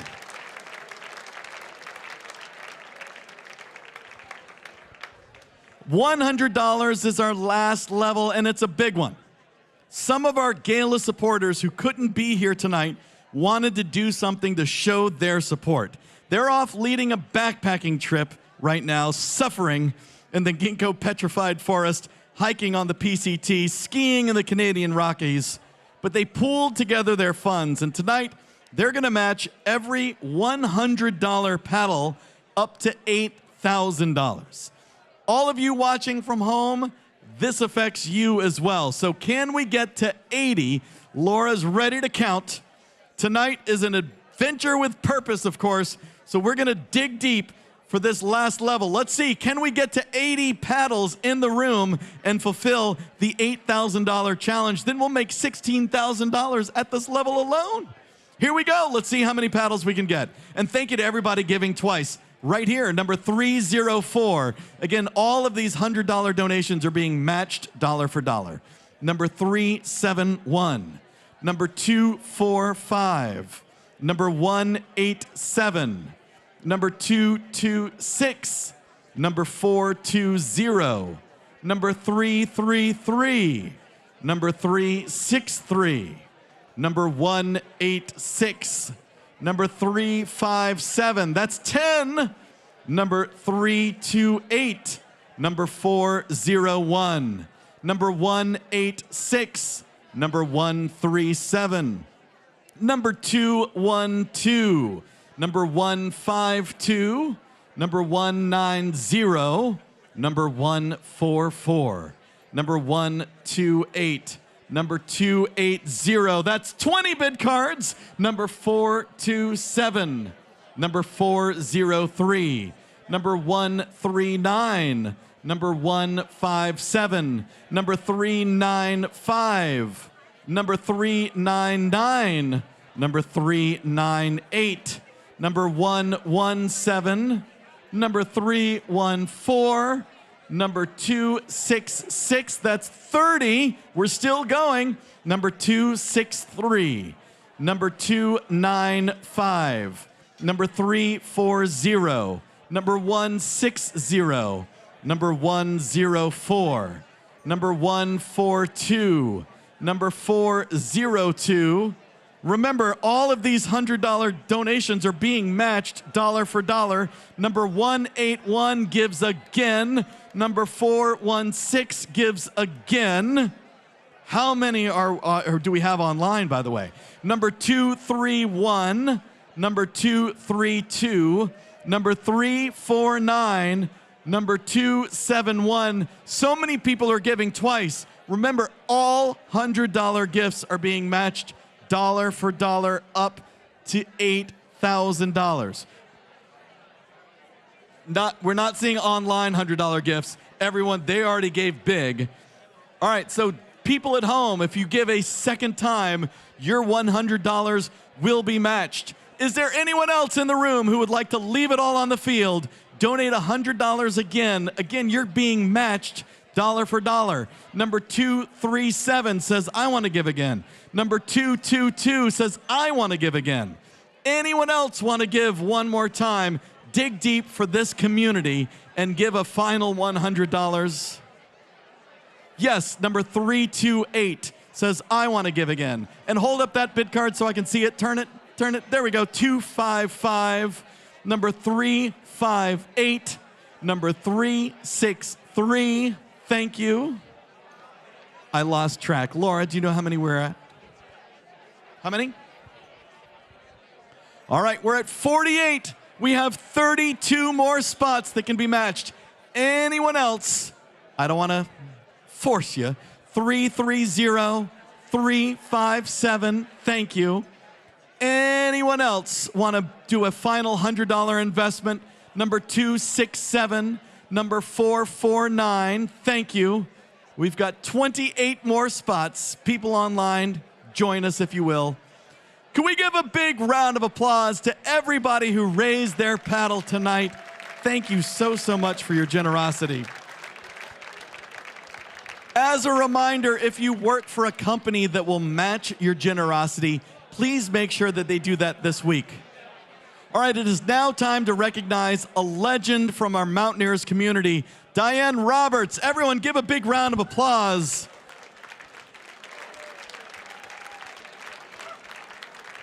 Here tonight to present the 2022 Lifetime Achievement Awards are her two sons, Joss and Leaf. That's right, folks. Joss is an archaeologist at the University of Washington who inherited his mom's passion for photography. Leaf is a climbing ranger for the U.S. Forest Service on Mount Baker with a love for big mountains. All right, this is always such a fun part. Audience members, at-home viewers, please welcome Joss and Leaf Whitaker.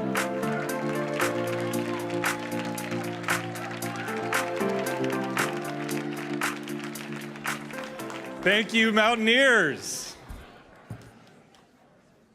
On behalf of the Roberts and Whitaker families, thank you all for coming out here tonight and supporting the Mountaineers and joining us to celebrate a truly special person, my mother, Dianne Roberts.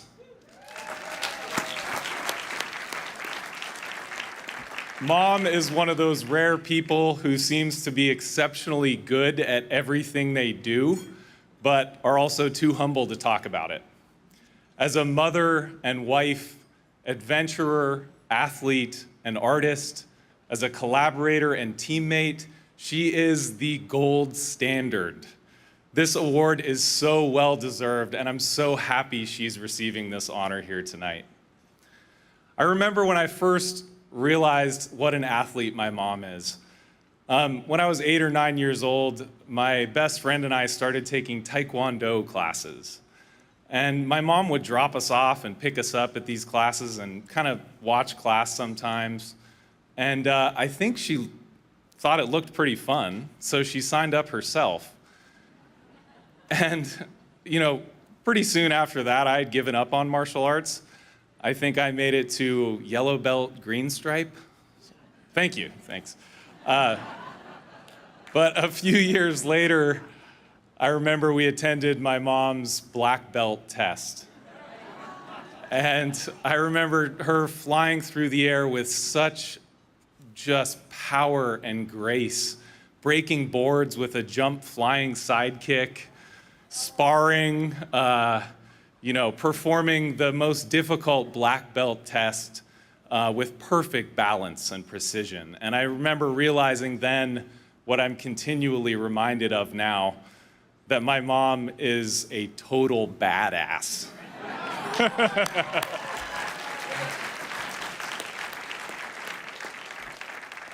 You know, when I think about the theme of this year's Gala, Adventure with Purpose, I think about her contributions to the first American ascent of K2 in 1978. She was one of only 3 women on the expedition. And some of the men on this long and arduous climb said, women don't belong on mountains. Well, I'd like to ask those men, who carried to Camp 5 your oxygen bottles and food bag that you used on your summit bid? That's right. A woman. Mom broke the high altitude record for women, North American women, climbing to 26,000 feet, carrying a 55-pound backpack without breathing oxygen herself. All right.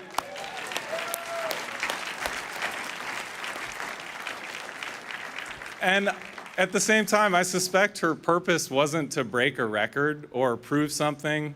No, her purpose, like it is with so many of the adventures she has taken, was to experience the beauty of the untouched natural world, to capture it with her camera, to share it with her teammates, and to do everything she could to support that team and make sure the expedition was a success.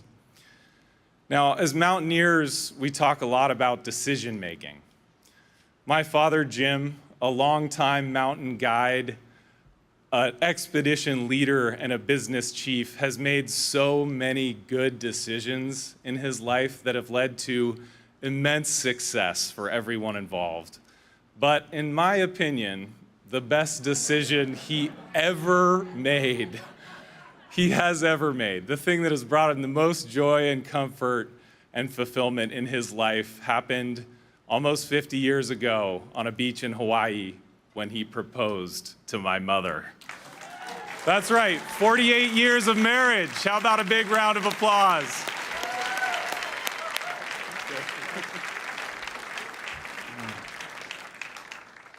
Thanks, Lee. So in addition to everything that Leaf has talked about, my mom has organized so many huge projects. She's not just a climber, but an organizer.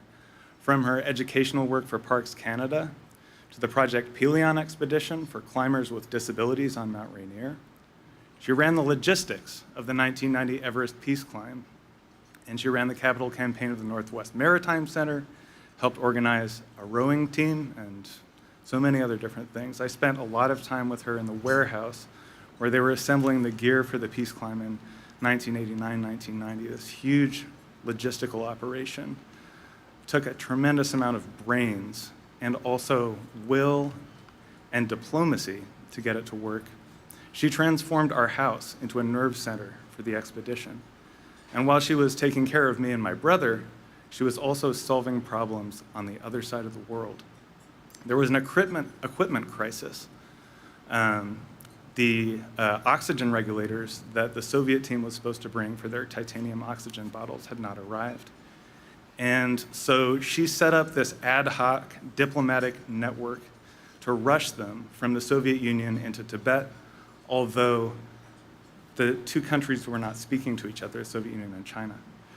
She did all this from our guest house while she was taking care of me and Leaf. She ran the satellite link between base camp and the White House.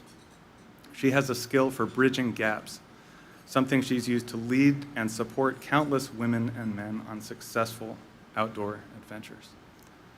My mom has been a great photographer since back when that required getting covered in chemicals. And when I got interested in photography and interested in covering myself in chemicals, she set up a darkroom in our basement and taught me how to develop film and print photos. And she also gave me an underwater camera. And that reminds me of another story. We were in Vanuatu on our sailboat. We sailed across the Pacific. And we'd arranged to dive on this ship, the President Coolidge. It's a troop ship that sank in the Second World War. It's giant. But my parents had been working on the sailboat's engine. The hatch to the engine room was open, and my mom ended up falling in there. Boats are a hazard to everyone, even when they're not moving. She hit her big toe on the engine and messed it up pretty bad, but much to my horror, she decided after looking at it for a little bit that going diving wouldn't make it any worse, so we went. And this was the kind of thing I took for granted at the time. We were always going on adventures like this, and my mom and dad were always leading these just incredible forays into exotic places. I took it for granted at the time, but now I realize exactly what kind of a privilege it was. And so there we were. My mom was swimming through the darkness and wreckage in a sunken ship's hold, 140 feet underwater, like a professional, although her toe must still have hurt like hell. This is one small example of my mom's toughness and will for adventure. It's hard to talk about this personally because she does this kind of thing every day, and so it seems normal to those of us who are lucky enough to spend time with her. But over a lifetime, it has built up into something truly extraordinary. So please join Leif and I in recognizing the formidable Dianne Roberts with the Mountaineers 2022 Lifetime Achievement Award.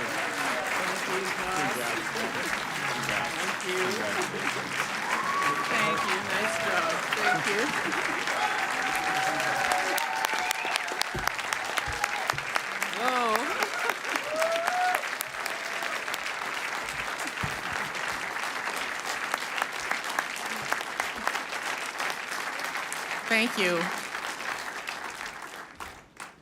Thank you, Leif, and thank you, Joss. I'm so proud of both of you, and being Canadian, I don't say words like proud very easily. In fact, typical Canadian, when Tom Vogel and Amber Kerrigan asked me if I'd be willing to accept this award, my first reaction was, who, me? And am I that old?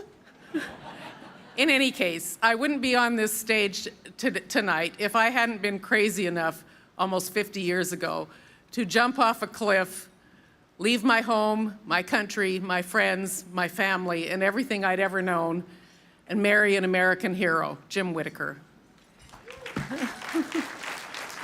Every day since, Jim has been my teacher, my mentor, my partner in adventure, a wonderful father, and the love of my life. So thank you, Jim. Some of my friends traveled long distances to be here tonight, and others are joining virtually. I am so moved that you guys made the effort to get here, and I can't thank you enough. My friends have inspired me. You've all held me up. You've helped me find courage that I never knew I had, and most importantly, you've kept me laughing. Now, I really have to thank an old boyfriend who shall remain nameless, not because I don't want you to know his name. I can't actually remember his name. But what I do remember is that he gave me my first real camera, and he told me I had to become a student of light and shadow. I fell out of love with him, but I fell in love with photography. Photography has added purpose to my adventures. It has brought me so much joy to be able to capture and share moments of astonishing beauty that will never be exactly the same again. Finally, thank you, Mountaineers. You have not only embraced and carried on the legacy of your founding members, you've also expanded their vision with inclusiveness, conservation advocacy, stewardship, and so much more, all with a wonderful spirit of adventure. Now, I'm going to use the rest of my time showing you a few thousand pictures on that big wall over there. But first, I have to tell you one quick story. Joss and Leif both mentioned the Mount Everest peace climb. I don't know how much you know about it, but the goal of the climb was to put 3 climbers from the superpowers at the time, China, the USA, and the then Soviet Union, on the summit of Mount Everest, the highest point on Earth, with their arms around each other, demonstrating what could be achieved through friendship and cooperation. We could use another peace climb now, right? And I know Laverne Woods is here tonight as well, and she was on that climb. The expedition was wildly successful. 20 team members reached the summit over 3 days, which was kind of astonishing because there were only 15 members of the official climbing team. It's another story I'll tell you another time, but I was an early member of the climbing team, but Joss and Leif were only 7 and 5 at the time. And in the end, I decided to stay home rather than have both their parents on Mount Everest for 3 months. As it turned out, I was able to offer quite a lot of logistical support, which is a story for another time. But during the climb, we learned that one of the Soviet team had a 2-year-old son with a severe heart defect. He had received early surgery in the Soviet Union, but he needed a second surgery before he turned 3 or he would die. At the time, the second surgery would be extremely risky in the Soviet Union, but it was about 95% successful in the US. With a lot of phone calls and a lot of help, I was able to arrange funding, visas, a flight for their family, and surgery in a hospital in Spokane. Right after the expedition, Slava Gorbenko, his wife Lilia, and their 2-year-old son, Rustem, flew from their home in Odessa, Ukraine, to Spokane, Washington. Rustem went into the operating room blue, and he came out pink. He was running around our house a few days later, and he's now married and the father of 3. We have stayed in contact with Slava and Lilia over the years. We email them every once in a while and emailed them a few weeks ago, worried when the war broke out. And we were happy to hear that their family was okay and would like to see us after the war. Then a few days later, I received this email from Lilia. Dear friends, we have good news. The whole family of Rustem is already in Slovakia in complete safety. His wife Olga, his children Eva, Mikhail, and David. They were received by the famous Slovak climber Vlado Zaboya. Thus, The climbers saved Roosterman twice, in America in 1990 and now in 2022. So sometimes it takes a long time for the real purpose of an adventure to reveal itself. Okay, so take a sip of wine and hold on to your seats. Here we go with about 50 years of adventure in about 4.5 minutes over there on that big wall. I just couldn't resist. Take it away.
Now you're done. You got it. Where do I go? This way. Over there? Okay. Please welcome former Mountaineers board member, longtime Peak Society donor, and two-time Piolet d'Or recipient, Steve Swenson, everyone.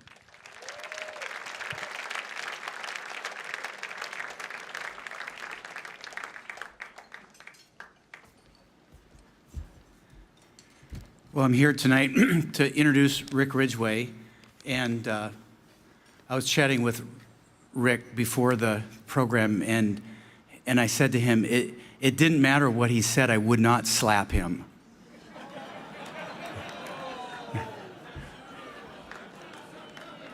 I ran that by a couple other people, and they told me it was okay. Anyway, Rick was,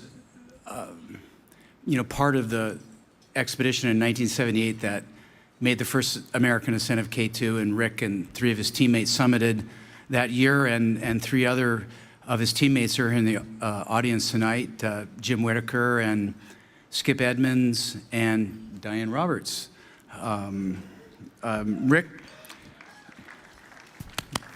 Rick, some of his other adventures, he made the first traverse of Borneo and explored remote regions from Tibet, Antarctica, and the Amazon, and received awards from National Geographic, Lifetime Achievement in Adventure, and the Lowell Thomas Award from the Explorers Club. He spent 15 years at his career in Patagonia. He was vice president of environmental affairs and public engagement. And now that he's retired, he's on the board of 6 different conservation organizations. So Rick is just continuing to contribute to this community in a number of amazing ways. So please welcome Rick.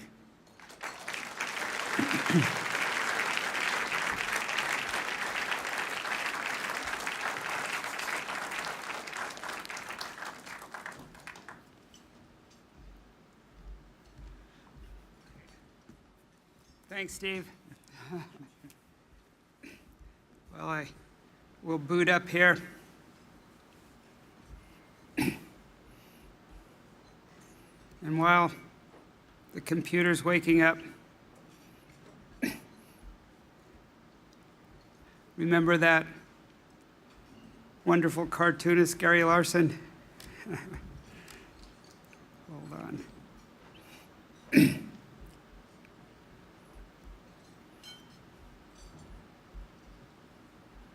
I remember he had a cartoon, and it had somebody up on a podium like Steve just now, introducing the speaker. It's had to wake up, so it'll take a second.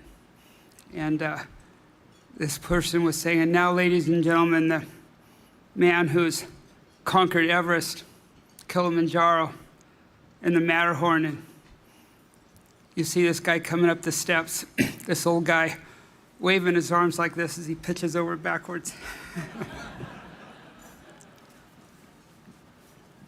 It's still waking up.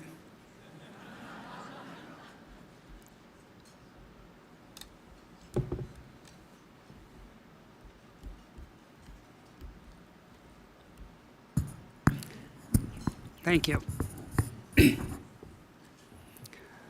Okay, so we need to go ahead and start the slideshow, if you would. There we go. So this is the cover of my new memoir that just came out a few months ago called Life Lived Wild, Adventures at the Edge of the Map. And let me read you the first paragraph from the prologue. I once calculated that I spent over 5 years total time sleeping in tents, and most of that in small tents pitched in the world's most remote regions. And I say that not to boast, but to offer it as a measure of time spent deeply connected to wildness. Because that connection has shaped the way I've lived my life, teaching me to distinguish what I call matters of consequence from matters of inconsequence. And I'm assuming all of you here tonight could benefit from knowing better how to separate things that are consequential from things that aren't. And if you think about it, you might come to the same conclusion I have, that it's probably just about as important of a life skill as any of us could own. And I'm not claiming by any means that I've got it figured out either, but I'm on a journey just like you guys, and it's a journey that started when I was a teenager, a young teenager, and my mother gave me a subscription to National Geographic, and I read this cover story about the first American ascent of Mount Everest, and this was back in 1963 and 64, and inside was this photograph of none other than, right here, Jim Whittaker, the first American to reach the summit. And Jim, when I saw that photo of you on top of Everest, I was 14 years old, and I said, I want to be that guy. And so I went out and found a store in Southern California that had mountaineering gear, the only one I could find. I bought an ice axe and crampons, just like the ones you had in your photograph. But then I had no idea how to use them, so I looked around, and on the book stand, there was the only thing that looked even close to an instruction manual, and you know what it was? It was Freedom of the Hills. The first book published by you guys, the Mountaineers. And you know, I just was thinking of this. It just dawned on me today, getting this talk ready, that without Jim and without you guys publishing that book, I wouldn't be here talking to you. But with my crampon and my ice axe and my instruction manual that you published, that made my mother's maternal radar start to beat pretty loudly. So for a graduation present, she sent me to Outward Bound, just south of here in the Oregon Cascades, the first Outward Bound course west of Colorado. And that's me pulling up on the summit of the South Sister, where I learned a few basic mountaineering skills, and I was hooked. So then after college, I used every dollar I could earn to doing odd jobs to climb in places like Yosemite, and I also started going to Peru, where I learned the fundamentals of high altitude mountaineering, and I met another climber that was a lot more experienced than me, and I know some of you in the room here knew him because he was from Seattle here, Chris Chandler. And Chris took me under his wing, and about a year later, after we started climbing together, he called and he said, I've got us both on an expedition to the Himalayas. And I said, the Himalayas? And he goes, yeah, well, that was my dream. Somehow, some way to get to the Himalayas. And I said, what's the peak? And he said, Everest. And I remembered, well, you might as well start at the top and work down. And I also recalled, of course, that National Geographic article I'd read when I was 14 years old, and that photograph of you, Jim, on the summit. And here I was at age 25 following in your footsteps. And the expedition was filmed for a television special, and the camera crew followed Chris and me through the Khumbu Icefall that, as you know, is the most dangerous part of the climb, and that, as you also know today, Sherpas put the route in for clients who pay $100,000 to say they've climbed Everest. But back then, we had to figure it out for ourselves. 1247, September 2nd. In only 4 days, they have built a route through the icefall where it has taken some expeditions weeks. But the top of the icefall is hardly the summit of Mount Everest. Well, for the next 3 weeks, we made pretty good progress, and a week after that, I was on my way to the summit. And then at the 26,000-foot level, 8,000 meters, my lungs congested, and I had no choice but to go down with what turned out to be bronchitis, but I wouldn't know that until later. And Chris went on to reach the top in hurricane winds. And with that, the expedition was over, and we started the long journey home down the mountain. And I wondered on the way if I had it in me to do what it would take to climb a really big, high mountain. And if I tried another big mountain, would I have the same issue with my lungs? Well, I had a chance to find out a year later when I got a phone call from none other than Big Jim, my boyhood hero. And he was organizing an expedition to K2, the second highest peak on the planet. And, you know, today, as most of you in the room know, it's regarded as the highest, hardest high altitude mountain in the world to climb. And Jim, I've thought about that since, and I've concluded that it's a really good thing we didn't know that back then. Because even the trek to base camp was really hard, 110 miles with over 450 porters carrying our supplies for the nearly 4 months the trek and the climb was going to take. And after 2 weeks, we rounded a corner, and there it was, rising like this gigantic pyramid. And we started trekking up the glacier, and I haven't told Jim and Dianne this really, but that fear I had on Everest came back, and I remember my lungs getting congested and that uncertainty I had, not knowing if it was going to happen again. And even if I stayed healthy, there was just the challenge of the mountain itself. So we set up our base camp, and the weather held, and we started up, and there were 14 of us on the team. And you know, unlike Everest, as most of you know, on K2, there's no Sherpas to help you out. We set up Camp 1 and then Camp 2, and some of the team carried supplies while others pushed the route higher up the mountain.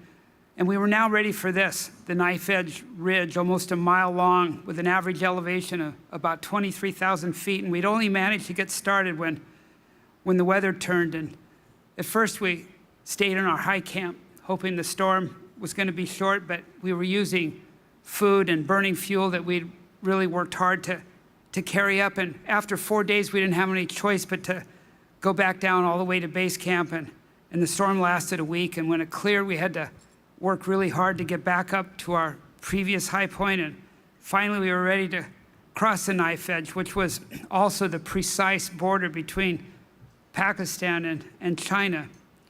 And after 4 days, we got to the other end of the ridge, but there was no obvious place to set up the next camp, and we didn't have any choice but to hack off the top of the ridge and cut out platforms for our tents. And we were ready to push to the next camp, but you know, before we could even get started, the next storm hit. And again, no choice.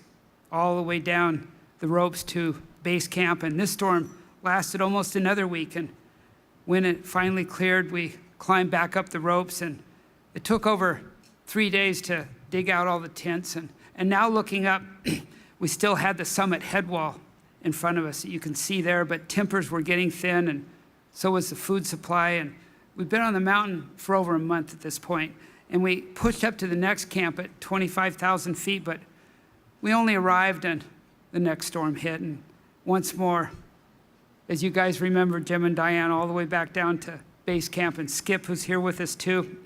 And this one lasted almost another week, and with each day, I really had to struggle to safeguard my optimism and my commitment, and I know you guys did too. And when it cleared, there were 4 of us who were picked to make an 11th hour attempt at the top. And I want to add here, without Dianne and Skip, like Leif and Josh said, their support, those 4 of us that Jim picked to make that last 11th hour attempt wouldn't have had a chance. We were almost all the way out of food and supplies, but we put in one more camp at 26,000 feet, and the next day the weather held, but the climbing was hard, including this one section at about 27,000 feet where we had to climb over pretty steep rock covered with ice. And we'd also decided at that point to try and climb the mountain without using bottled oxygen, which hadn't been done before. And you know, the other guys were stronger than me. I'm going to tell you that right now, because it took every effort I could mind to put one foot in front of the other, but finally you know, I got to the top. This is the photograph that's on the cover of my book. And you can see the weather's perfect, but I was just so exhausted. I had to just keep telling myself that someday, looking back on this, it might be an important moment. And you'd probably appreciate it, but all I could think about was finding the energy to get down. And it took about 5 days before finally we returned to our base camp and into the arms of our friends. And at that point, we'd been above 18,000 feet for 68 days. And again, it took everything I had in me to pull it off. And I'd lost over 30 pounds.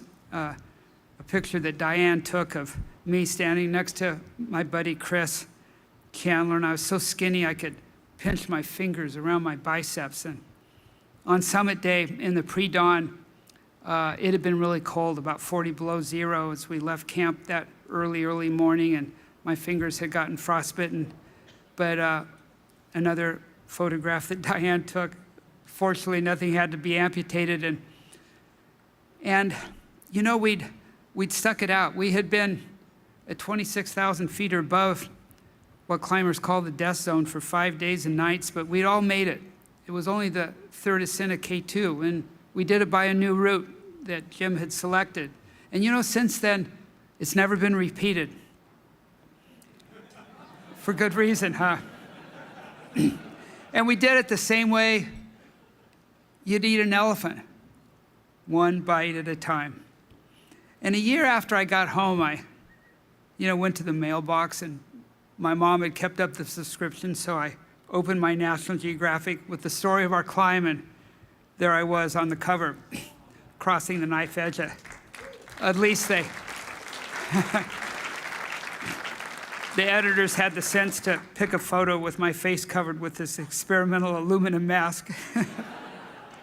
But you know, Jim, when I got that magazine, I looked at it, my mind went back to when I was a 14-year-old kid, and I saw that photograph of you in the National Geographic, and me saying, you know, that's the guy I want to be.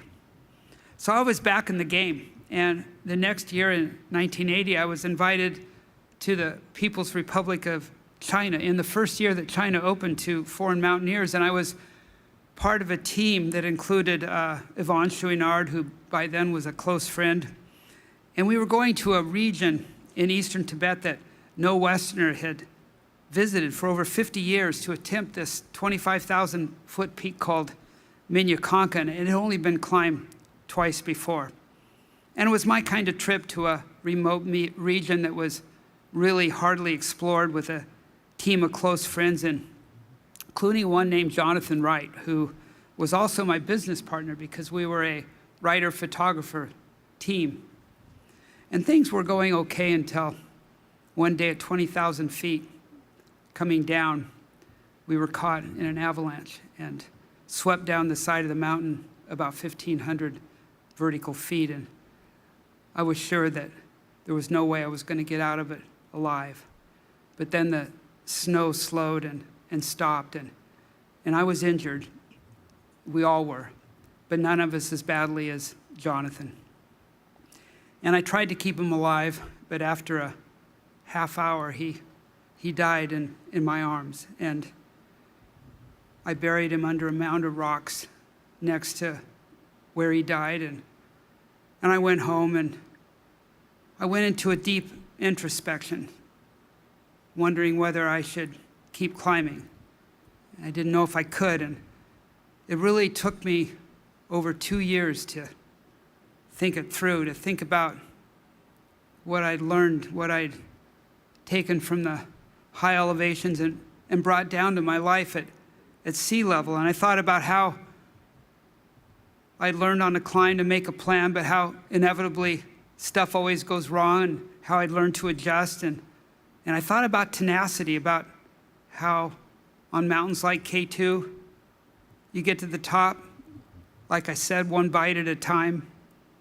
And maybe the most important lesson, and it was the one that was kind of easiest to ignore because it seemed like in some level, the most banal, but in truth, it was actually the hardest to learn because it's just so omnipresent. And that's how eventually you'll learn that the real goal isn't the summit at all, but it's the footsteps that it takes to get there. And those were some of the lessons that I'd learned over the years.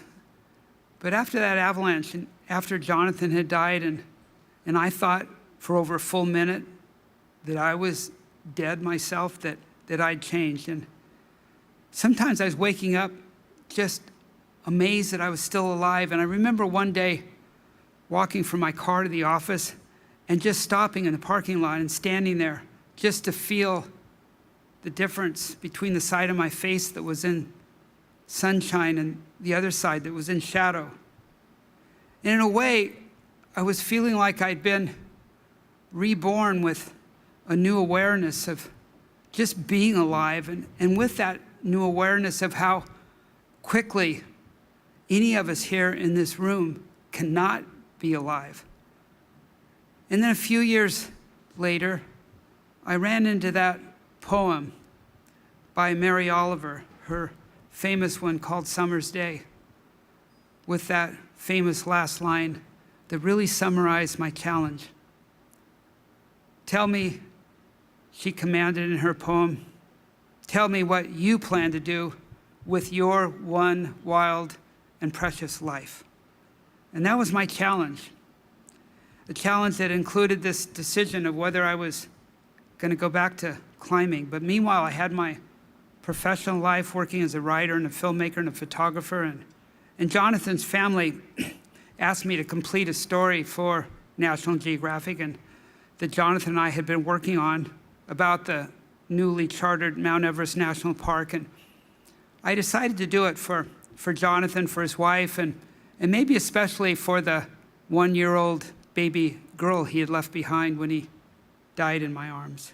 So I returned to Kathmandu, and I was in the bar at the Yak and Yeti, had a big expense account with National Geographic. And I saw this woman in the lobby bar, and I had the waiter send her a drink. And she wanted, I was kind of bashful, actually. It was like out of character for me to do that. But she came over and wanted to know where I lived. And, I said, well, I got a quaint beach cottage just south of Montecito, Santa Barbara. And the reality was I lived in this surfer shack on a low-ridge beach just north of Oxnard. But the line worked, and about a year later, Jennifer and I got married. And, I'd come to realize that it wasn't a coincidence. I'd made this shift in my life so soon after Jonathan had died in my arms, and so soon after, I nearly died myself. And it wasn't a chance that we started our family right away, but that made it even more difficult to decide whether I was going to go back to mountaineering. But it was what I did, and it was so much of who I'd become. It was from my time in the mountains, and even more importantly, my time in nature. And even with the family, I still wrestled with whether the rewards were worth the risk. And if the right people with the right project came along, would I ever consider going back? And if I did, what would Jennifer think? But then it happened. I got a call from these two guys, Frank Wells on the right, who at the time was the president of Warner Brothers, and Dick Bass owned the Snowbird Ski Resort. And by coincidence, these two guys had learned that they both shared this lifelong dream to try and climb the highest mountain on each of the 7 continents. And nobody had ever done that. And they didn't have very much climbing experience. And they were both 50 years old. But they were going to need guides to help them organize the trips. And they invited me to go on any of the 7 climbs I might want to join. And I asked Jennifer what she thought. And you know what she said? She said, maybe the bigger risk is not going. Maybe it's not staying true to who you are. And maybe just importantly, think about this, not meeting new people. Because even though I was going to be guiding these guys on the climbs, maybe they could guide me in new directions.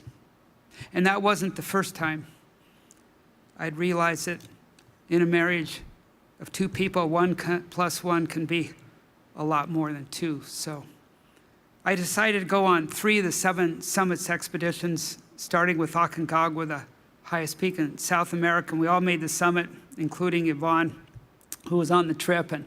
And then there was Everest. But this time my role wasn't as the guide, but I was a color commentator for the TV special we made. And the expedition was successful, but Frank and Dick missed the summit, even though Dick came really close. But they went on, these two guys, and climbed the highest peak in North America, and Africa, and Australia, and Europe.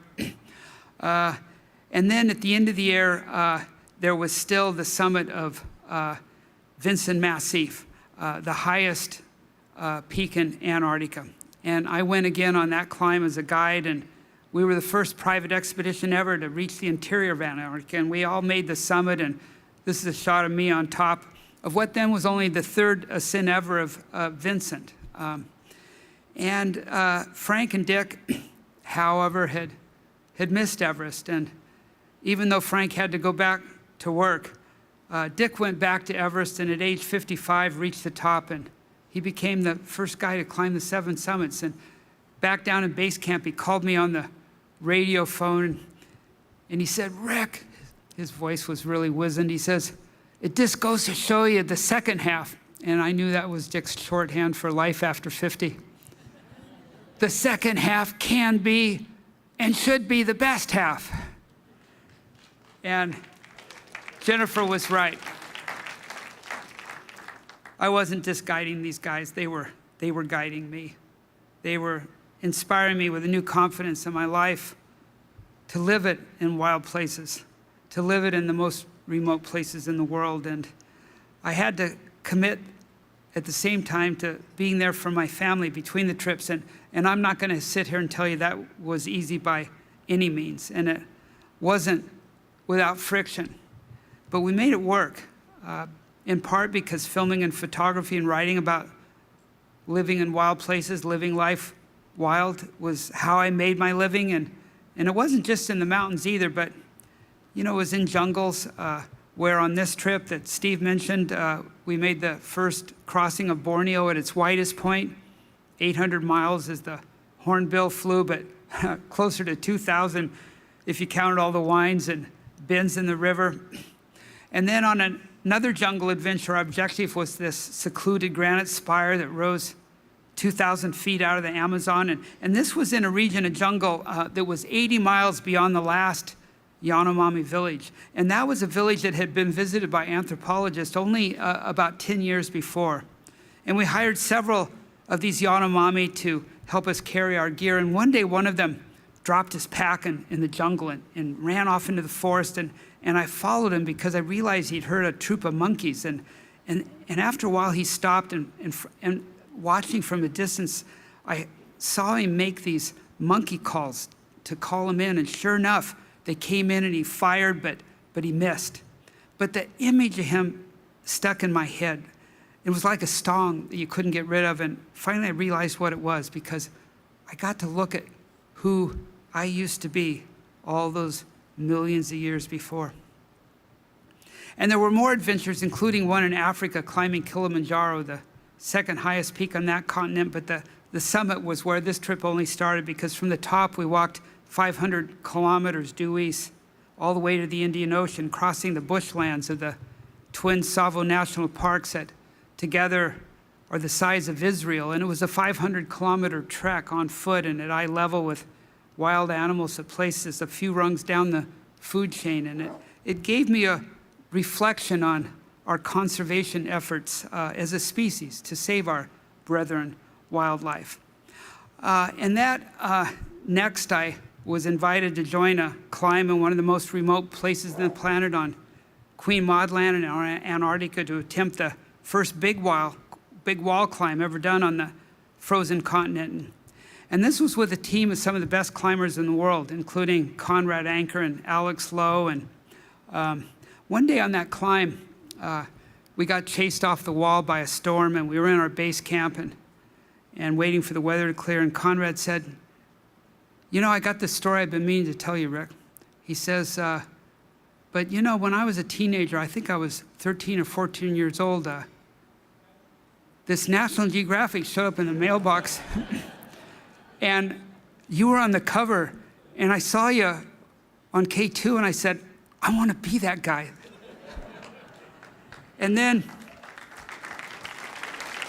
A few months later, back home, I get my National Geographic in the mail, and there's Conrad on the cover. And I called him up, and I said, Conrad, you know what this means? And he said, yeah, but tell me anyway. It means there's a young girl or boy out there getting their magazine in the mail, and guess what they're going to want to do with their life? But we were both, Conrad and I, by then, also using our mountaineering skills to try and do what we could to save the wild places and the wildlife. And both of us had a chance to do that a couple years later, trying to save this critter, the shiroo, an antelope-looking creature that's actually a goat that lives in the most remote margins of the Tibetan Plateau. And these animals were really endangered because poachers were killing them for their fur that was being woven into expensive shawls that had become fashion hits. And biologists were concerned that if the poachers discovered the shiroo's calving grounds, that it was going to be game over for this endangered species. That each summer migrated to an unknown place to have their babies, and the biologists needed to discover where it was so they could persuade the Chinese to protect the animal. But it was an area that was completely uninhabited, and they couldn't figure out how to get there. So I said, what if some of my climbing buddies, like Conrad, and I followed the migration on foot, carrying our supplies in custom-made rickshaws. Well, we had to walk nearly 300 miles, and at the start of the trip, each cart weighed about 275 pounds, and the average elevation was 16,000 feet. And after a couple of weeks of more calories going out than in, even Conrad and Jimmy Chin, who was on the trip, two of the toughest climbers in the world, were feeling it. But after 3 weeks, we found it. I think we did it, Conrad. I think we followed these guys all the way. We watched as over 5,000 shiroo congregated in a place where nobody could harm them and where they'd be safe to have their babies. And we documented the calving grounds, and we wrote an article and made a movie for National Geographic, and the publicity convinced the Chinese to create a protected area around the calving grounds. And since then, the animals have been increasing. And the conservation of wildlife and wildlands was becoming increasingly important to me, in part because what I was learning from my companions on these trips. And those companions especially included Yvonne Chouinard on the right and Doug Tompkins. And these two guys have been close friends and climbing partners since the early 60s. And they'd also started iconic clothing or climbing and outdoor equipment companies. Doug started out making sleeping bags and packs and parkas and jackets, and he had called his new company the North Face. And a few years later, Yvonne had started his own company that he called Patagonia. And that was a name that he gave the company because of an adventure that he and Doug had made when they were both still in their late 20s. And that trip had had a huge influence on them. And in turn, it had a huge ripple effect on me and my generation. And in turn, it had a huge effect on the generations that followed me. And I'll let Yvonne and Doug tell you about it themselves in this little video clip. And picked up a 16mm Bolex camera to record the trip. Loaded the car up with surfboards and climbing gear and took off for a 10,000-mile trip down south. I think from the time we decided to go, it was like 2 weeks before we went. We bought this old van and took off from Ventura. 1968, you gotta remember the Pan American Highway was pretty wild. It was dirt road from Mexico City all the way south.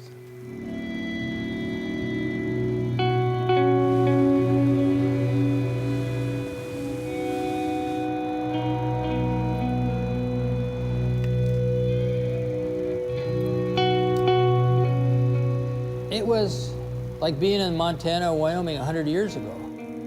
Here we're in an area that's the size of the whole American West, with no people. For those of us that grew up Going out into the wilds of the world, where nature was basically untouched, we got into our souls a sense of beauty. That trip had a big influence on both Doug and I. It kind of set the course for what we were going to do later in life. For me, it was the best trip of my life.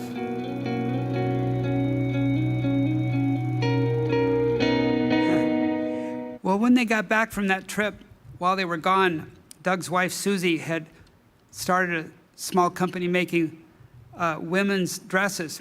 And Doug decided to sell the North Face and put the money into Susie's business that he rebranded Esprit. And then the two of them built that into a billion-dollar brand. But then over the years, Doug became increasingly disillusioned with making a lot of stuff that nobody really needed, and his marriage fell apart, and he sold his half of the company and moved to a remote part of southern Chile and started buying wildlands to convert them into national parks. And then he fell in love with a woman named Chris McDivitt. And Chris ran Yvonne's company, Patagonia. That's Chris on the right. And she was also my best friend. She's the only person other than my wife who was in the delivery room for all 3 of our children's births, for example. So Chris left Patagonia, the company, and she moved to Patagonia, the place, to join Doug. And the two of them went on to, over the next 25 years, create over 16 million acres of new national parks in Chile and Argentina, making their effort the biggest conservation win by private individuals in the history of conservation.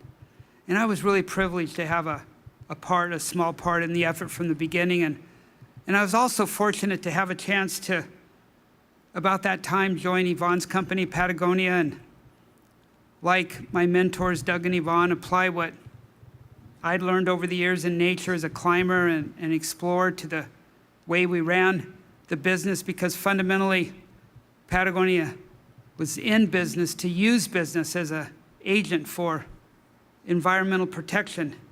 And in fact, the company's mission is to use the business to save our home planet, because as our mentor, both Yvonne and me and Doug, David Brower, once said, you got to remember there is no business on a dead planet. And at Patagonia, I also got to work with these terrific people, all committed to the same higher calling. And those people included the interns that join the company each summer and fill about 10 positions from a pool of about 10,000 applicants. And it's a lot harder to get into a Patagonia internship than it is to get into Harvard. But one year, those interns included a young woman who was a very active outdoor athlete. And at the time she came to the company, she was only 19 years old. And she had been barely a year old when her father, Jonathan, had died in my arms after that avalanche in Tibet. And he had named her Asia after his favorite place in the world. And after I'd buried Jonathan in that remote grave, Yvonne and I had stayed in touch, seeing her every year or two as she grew up, trying to be fill-in fathers. And now she was an intern, and I knew before the summer was over she was going to want to know more about her father, because after he had died, her mother had shut his memory out of their lives. And sure enough, at the end of the summer, she asked me if we could have a chat. And I didn't hold back. I told her about her father, about the avalanche, about how I'd held him, trying to keep him alive, giving him mouth-to-mouth for over 30 minutes, and how he'd finally died. And she thanked me. And then she said that wasn't the reason she wanted to talk to me. It was that she had a favor. She wanted me to take her to the mountain where her father had died and climb the flank and find him, find his grave. And I told her I needed to think about it. So I went to Jennifer and I asked her what she thought, and she said, of course you're going, because Age is not asking you to find her father's grave. She's asking you to be her father.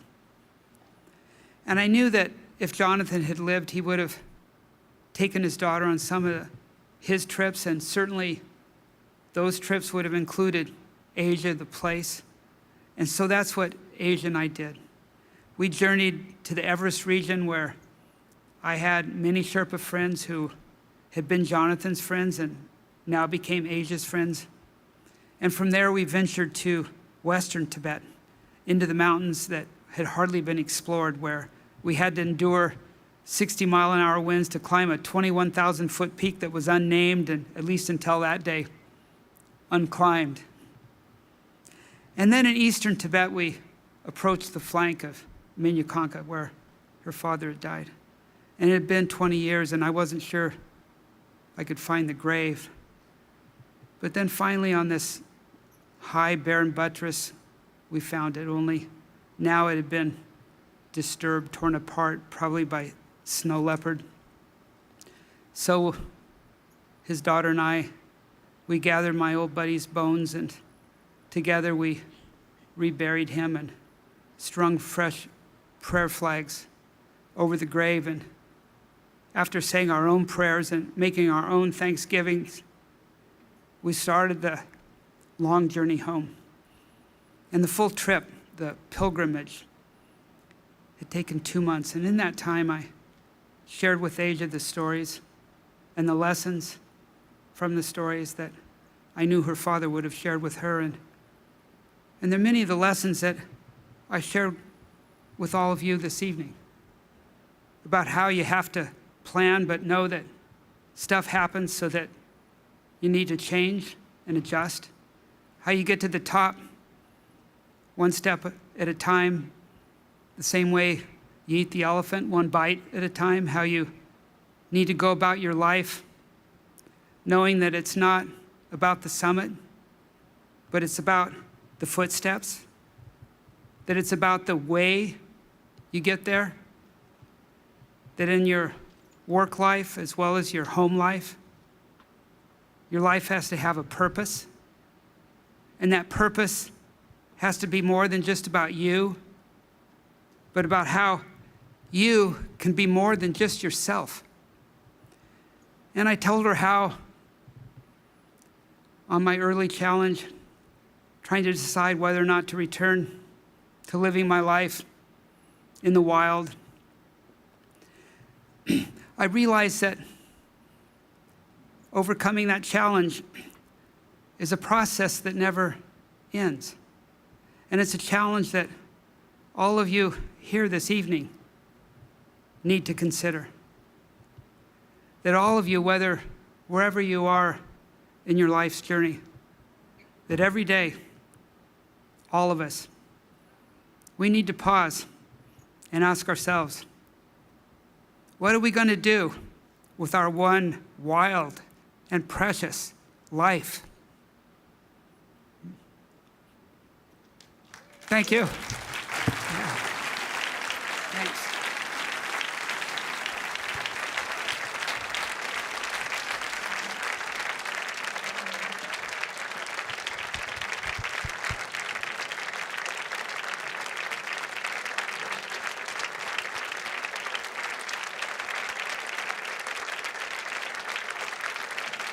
Incredible, right? What a legend. Thank you so much, Rick. All right, everyone, that's it. My name is Fred Northup Jr. alongside Tiernan Madorna. On behalf of the Mountaineers, thank you for being here. Thank you for your incredible support. Oh my gosh, incredible night. If you won an auction item, Blue Water Distillery bottle, or coffee bag, please remember to stop by, pick it up in the reception room. We'll be in touch with a receipt early next week. All right, good night, everyone. We'll see you outside. Give yourselves a round of applause for what we accomplished tonight, and we'll see you outside. Good night.